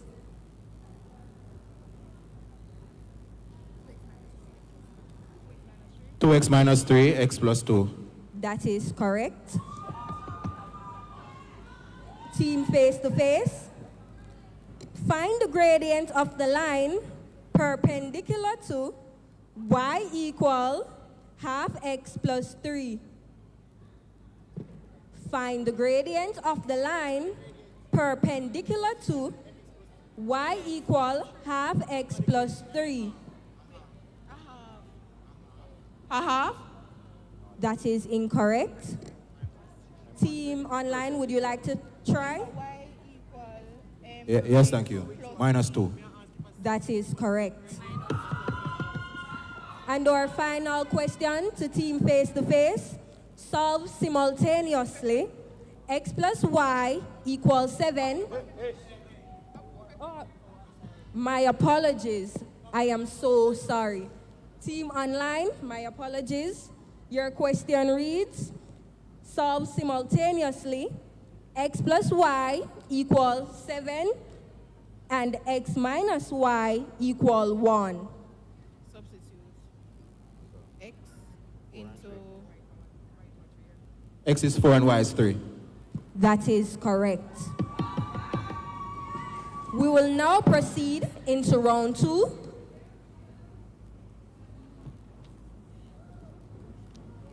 A reminder, their last question. So, face to face, your last question is,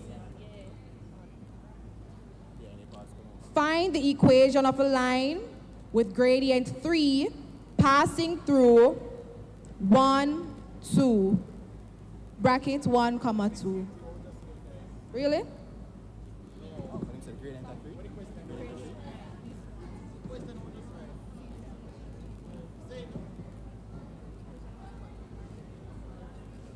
Three x minus 1. That is indeed correct. Moving on to round 2. Remember, this section is timed by 10 seconds. All right. So, online. Solve x squared minus 2 minus 8 equals 0.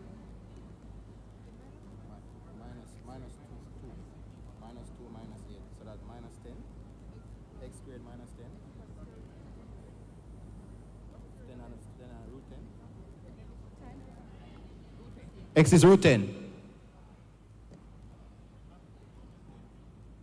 X is root 10. The answer is x is equal to 4 or x is equal to negative 2. Yeah, you missed the X.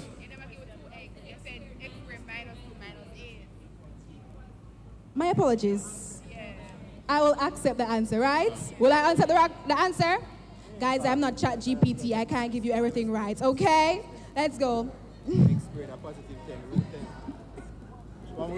Next question. Remember, this is timed.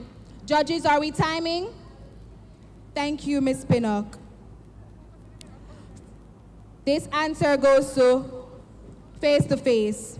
Find the vertex of. Let me zoom in. So y is equal to x squared minus 4x plus 1. I repeat, find the vertex of y is equal to x squared minus 4x plus 1.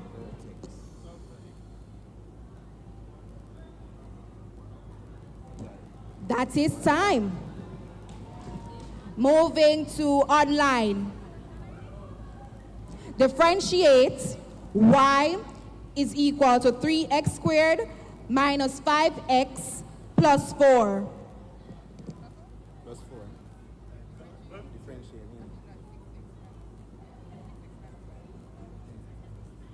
6x minus 5. That is indeed correct. Final question for team face-to-face.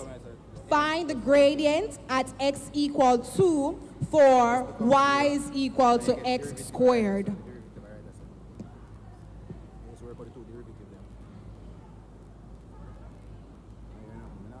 Y is equal to 4? That is indeed correct. Okay. And before we move into round 3, I'll ask our scorekeeper to announce the outstanding scores at this moment.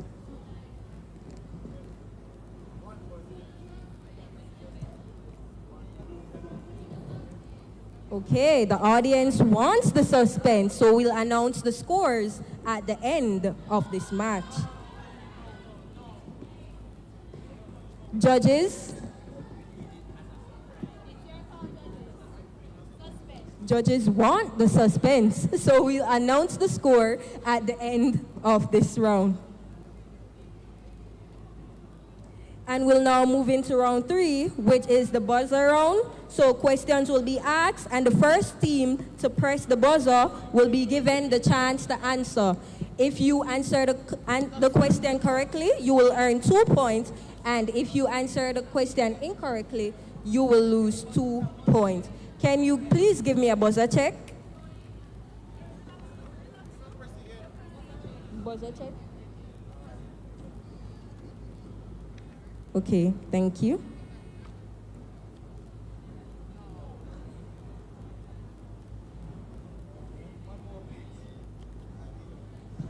Are we all ready?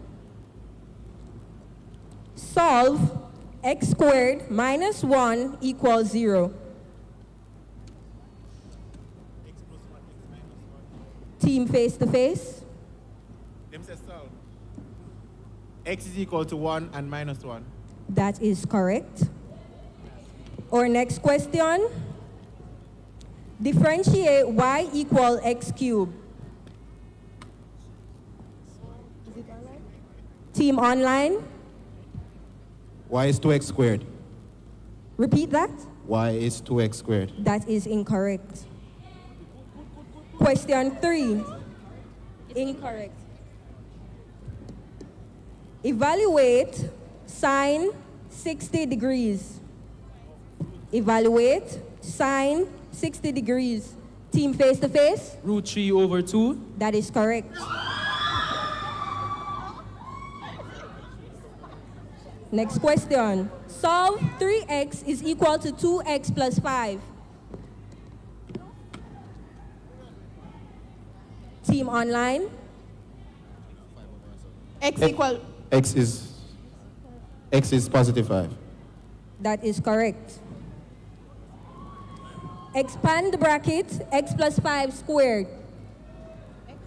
X plus 5 in brackets, squared. Team online. X squared plus 25. X squared plus 25 plus 10x. Judges.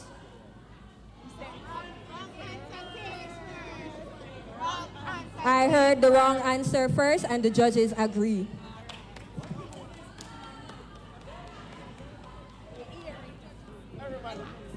We heard the wrong answer first, And we'll move on to our next question. Find the gradient of y equal to negative 3x plus 2. The gradient is negative 3. That is correct. Simplify root 32. Team face to face. 2 root 5. That is not correct. And our last question. Solve x squared equals 0. Team online. Okay. X equals 0. That is correct. And we'll now leave our scorekeepers to tally up the score. Can we hear a little lively music from our musicians?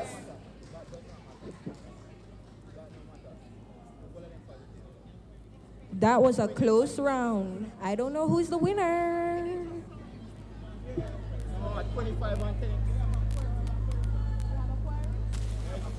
Okay, so Team Online has a query for the judges.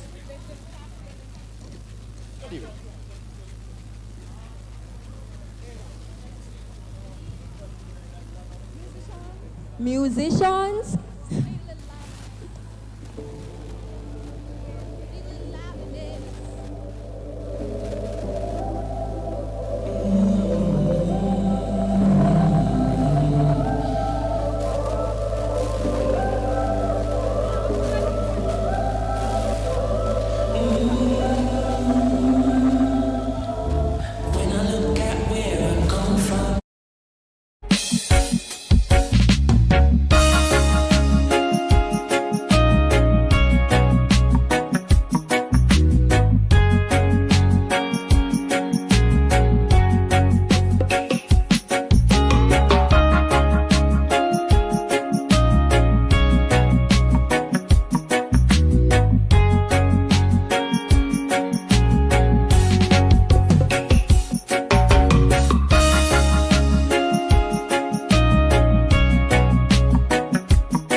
Okay, can we still hear some music?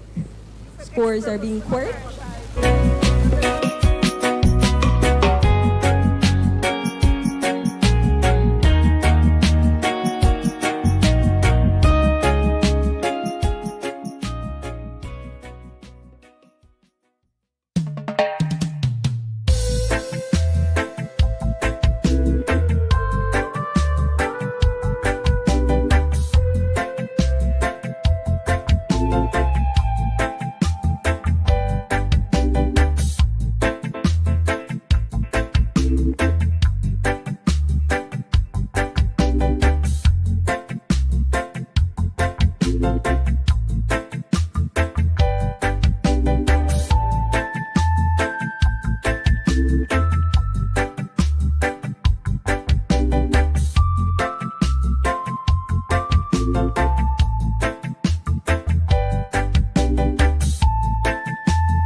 So, hello. Hello. Is everyone hearing me? Yeah, so let me hear some noise from the math students. Let me hear some noise from the people of the Michael. Let me hear some noise from the guests of the Michael. Yes, so we have reached an important point when it comes down to this quiz. So who do you think win? One. Is it the face-to-face? Or is it the online group? Okay, so now we have the scores for who won this competition. So in round one, we saw the online students giving it their all. We see a strong points for the online students. And then in round two, we also saw strong for the online. But it's in the third round now, we saw the face-to-face kicking it in, right? So do you think that the face-to-face passed them out? Do you think that the face-to-face got the win? Or do you think that the online student clutched in, that they defended their lead? Okay, so the points is, for the face-to-face they got. Okay, and welcome to the Michael, where we do it with thy might. Yes, with everything we do it with thy might. Amen. Yes, so the face-to-face got a total points of 5 points. Let me hear it for the face-to-face. Let me hear it for the face-to-face group. And now for the online students. The online students. What do you think they got? They got more than 1. They got less than 10. They got an amount. It is an even number they got. Is it greater than 5? Is it less than 5? So the online student got a total of 8 points. So let me hear it for them online students. Let me hear it for them online students. Point check, please. Point check. We would like a point check, please. Yes, so We will now invite the captains to shake hands. Camaraderie. Captains, team online, team face-to-face. Together we are one math department. No division, unity. Okay, I will now hand over back to our host, Mr. Neeson Williams. All right, thank you, Octavia. Thank you so very much, Ashantia. And of course, I am cognizant of the fact that we are way over time. And we say congratulations to the online students. And of course, I register congratulations also to the face-to-face students. It was indeed a well-spent morning into the afternoon. And of course, they say all good things must come to a pause. And so it is my responsibility to bring the curtains down this afternoon. And whilst I do so, I'm going to be inviting Miss Josephine Pinnock, Year 3 mathematics student to extend gratitude to you for your participation, for, you have some gifts for the online students? The face-to-face students need it more.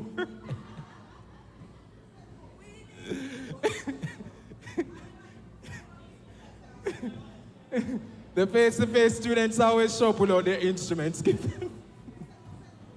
So I send the face-to-face team and the online team to Dean Baker Gibson for you to collect your prize.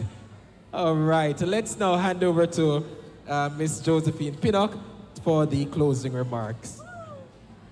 Thank you so much. All protocols observed. Ladies and gentlemen, pleasant afternoon to you all. Good afternoon. Thank you. We would be failing in our duty if we close this landmark occasion without pausing pausing to acknowledge with sincere gratitude every individual and team who contributed and made Math Expo 2026 not even a mere event, but an experience. Before we cast our net of thanks wide, we must once again extend our deepest appreciation to the Honorable Minister of Education, Senator Dr. Dana Morris-Dixon, and her team, whose presence elevated this occasion beyond measure. Minister, you graced us with your time, your wisdom, and your passion, and for that, the Micah University College Department of Mathematics is profoundly grateful. Your keynote did not only simply open a conversation, it opened hearts, challenged mindsets, and bred new life into our collective mission to make mathematics accessible to every Jamaican child. We pray continued strength and vision upon you and your team as you lead the charge for educational transformation across this nation. To the President of the Micah University College, Dr. Osman Pinnock, your support of this initiative was fundamental in every sense of the word. Sir, your endorsement signaled to the entire institution and beyond that mathematics matters, that our students matter, and that this department's mission is worthy of the highest level of institutional backing. We are grateful for your leadership, your presence, and your unwavering investment into the academic life of this university. Dr. Pinnock, Micah is truly fortunate to have a president who shows up. To our Vice President of Administration, Mr. Rudolph Sewell, the smooth execution of this event for this scale does not happen by chance, and your team's oversight for the logistical framework made all the difference. We must also make special mention of Mr. Jobson and Mr. Hebbins, whose behind-the-scenes effort were absolutely central to bringing the physical elements of this event together with precision and professionalism. Gentlemen, thank you for your work, and it did not go unnoticed. We must also give equal praise to Mr. Alvin Lawson, who ensured that our guests and participants were warmly received and beautifully refreshed. A small detail that speaks volumes to the hospitality of this institution. In addition, he also shared insights when it mattered most.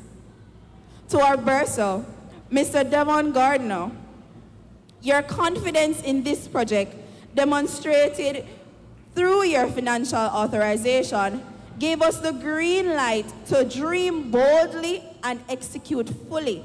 And for that, we are deeply appreciative of your trust.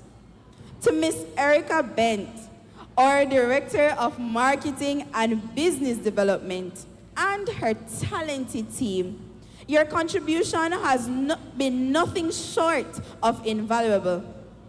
From the polished programs and thoughtfully designed invitation to the dynamic video loop that set the atmosphere long before the first word was even spoken. Your fingerprints of excellence were visible everywhere. To Dr. Lorna Thompson, who anchored this entire occasion in prayer at the onset. We are grateful that you reminded us from the very beginning that our efforts are undergirded by an even greater presence than ourselves. To Miss Karma Mullings, to Mrs. Carmen Mullen Thomas, and her team, we are graciously appreciative of your acceptance for our invitation and the bringing of your booths and display to life. With such creativity and care, You enrich the learning environment of this expo tremendously. To Mr. Leo Williams, our ICT director, and his wonderful team, your technical support was the backbone of this event. And without it, much of what was experienced today simply would not have been possible. To Ms. Smith from the resource department, who worked tirelessly to ensure that our students had everything they needed to build and present their models.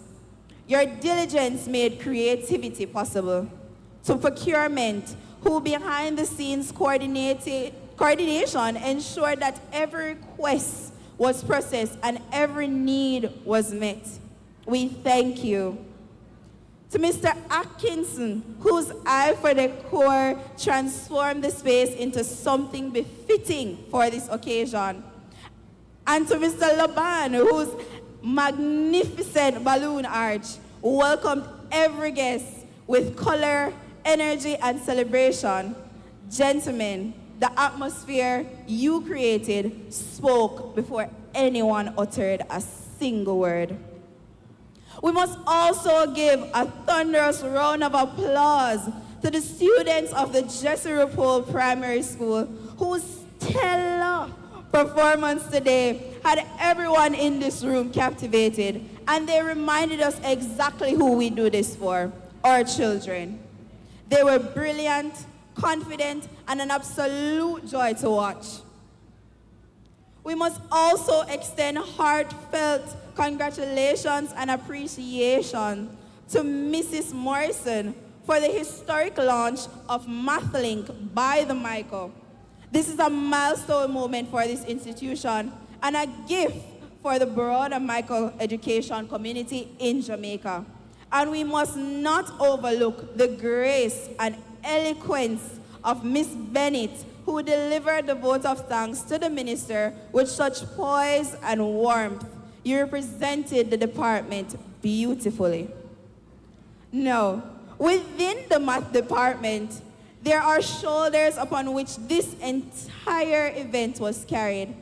To Mrs. Cheryl Lou Simpson and Mrs. Jessica Scarlett,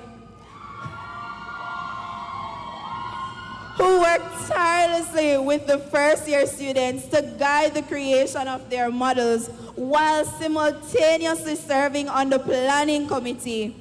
They provided logistical support and ensured the smooth operation of this expo. Their dual commitment to teaching and organizing reflects the best of what it means to be an educator. To Mr. Williams, who served on the planning committee and then stepped seamlessly into his role as master of ceremonies. You were commanding, sir, welcome, engaging, and professional, and you kept the energy alive from the start to the end of this event. Excellent job, sir. We must also extend thanks to our very own student, Mr. Lennox Johnson, who assisted Mr. Williams. Mr. Johnson, you showed us that all students are ready and capable. Almost there. To Mrs. Santa Dennis Xavier and Mrs. Joy Baker Gibson, who served as judges for the quiz competition. Your expertise and fairness ensured that the competition was conducted to the highest level of integrity, and we thank you for lending your knowledge to that process. We must also extend thanks to our timekeepers and scorekeepers and our beautiful hosts, our third-year students, Miss Octavia Campbell and Miss Ashantia Rutherford. Again, to Mrs. Baker Gibson, whose expertise adds tremendous value to the organization and structure of our program. Your contribution elevated the quality of the overall event. We are also immensely grateful for the students of the Computer Science Department, Human Ecology and Hospitality Service, Industrial Technology, and Natural Science. who partnered with our math students for the interdisciplinary STEAM models. Though this was not a part of your program, you leaned in anyway with that spirit of willingness, generosity, and academic stellarness, which helped this project to come to life, and it shows also that the Michael University College is extraordinary. We also must say thanks to St. Hughes, who allowed us today to have our beautiful buzzers for our quiz. To the heads of departments from the Science and Technology faculty, who identified and mobilized their students to participate. Your coordination made this interdisciplinary magic possible. To Mr. Jody Brown, who prepared refreshments to our distinguished guests and with such care and culinary attention. You ensured that our honored guests were treated with warmth and hospitality in such a way that it represents Michael. And to the woman who must be singled out with the highest commendation, Miss Jodine Ennis, who chaired the planning committee and was central to organizing this event for every dimension and beyond. Miss Ennis, your vision, meticulousness, your patience, your never-ending dedication to the excellence for this event is truly what made today successful. And finally, to our guests, the students from schools across Jamaica, the teachers and parents who accompanied them. You are the reason every sacrifice made today for preparing was worth it. You are not just visitors, you are the very heartbeat of this mission. I bring these words to a close, and before I leave, I must say the words of a great mathematician and philosopher, Henry Puntakere. He said, "Math is the art of giving the same name to different things." And today, we gave one name to students and teachers, to lecturers and administrators, to vendors and performers, to presidents and student teachers. We gave them the name community. It is community that made today possible, and it is community that will make maths accessible for every child in Jamaica. So go forth, be bold, be passionate, and never stop believing that every mind, every single one, is a mathematical mind waiting to be unlocked. Thank you all for being here today. God bless you, and God bless the Michael University College. Alrighty, thank you so very much, Miss Josephine Pinnock, for such thorough vote of thanks this afternoon. What a beautiful, beautiful day it was. And of course, we say, to God be the glory, great things he hath done. Those of you joined online, I say a big thank you to each and every one of you. And of course, God bless you. It was indeed my pleasure standing in this chair, or should I say, in front of this podium, in this capacity, as your master of ceremony. Until next year, I hope same time, in a different location, prophesying that it's going to be the national arena. God bless you.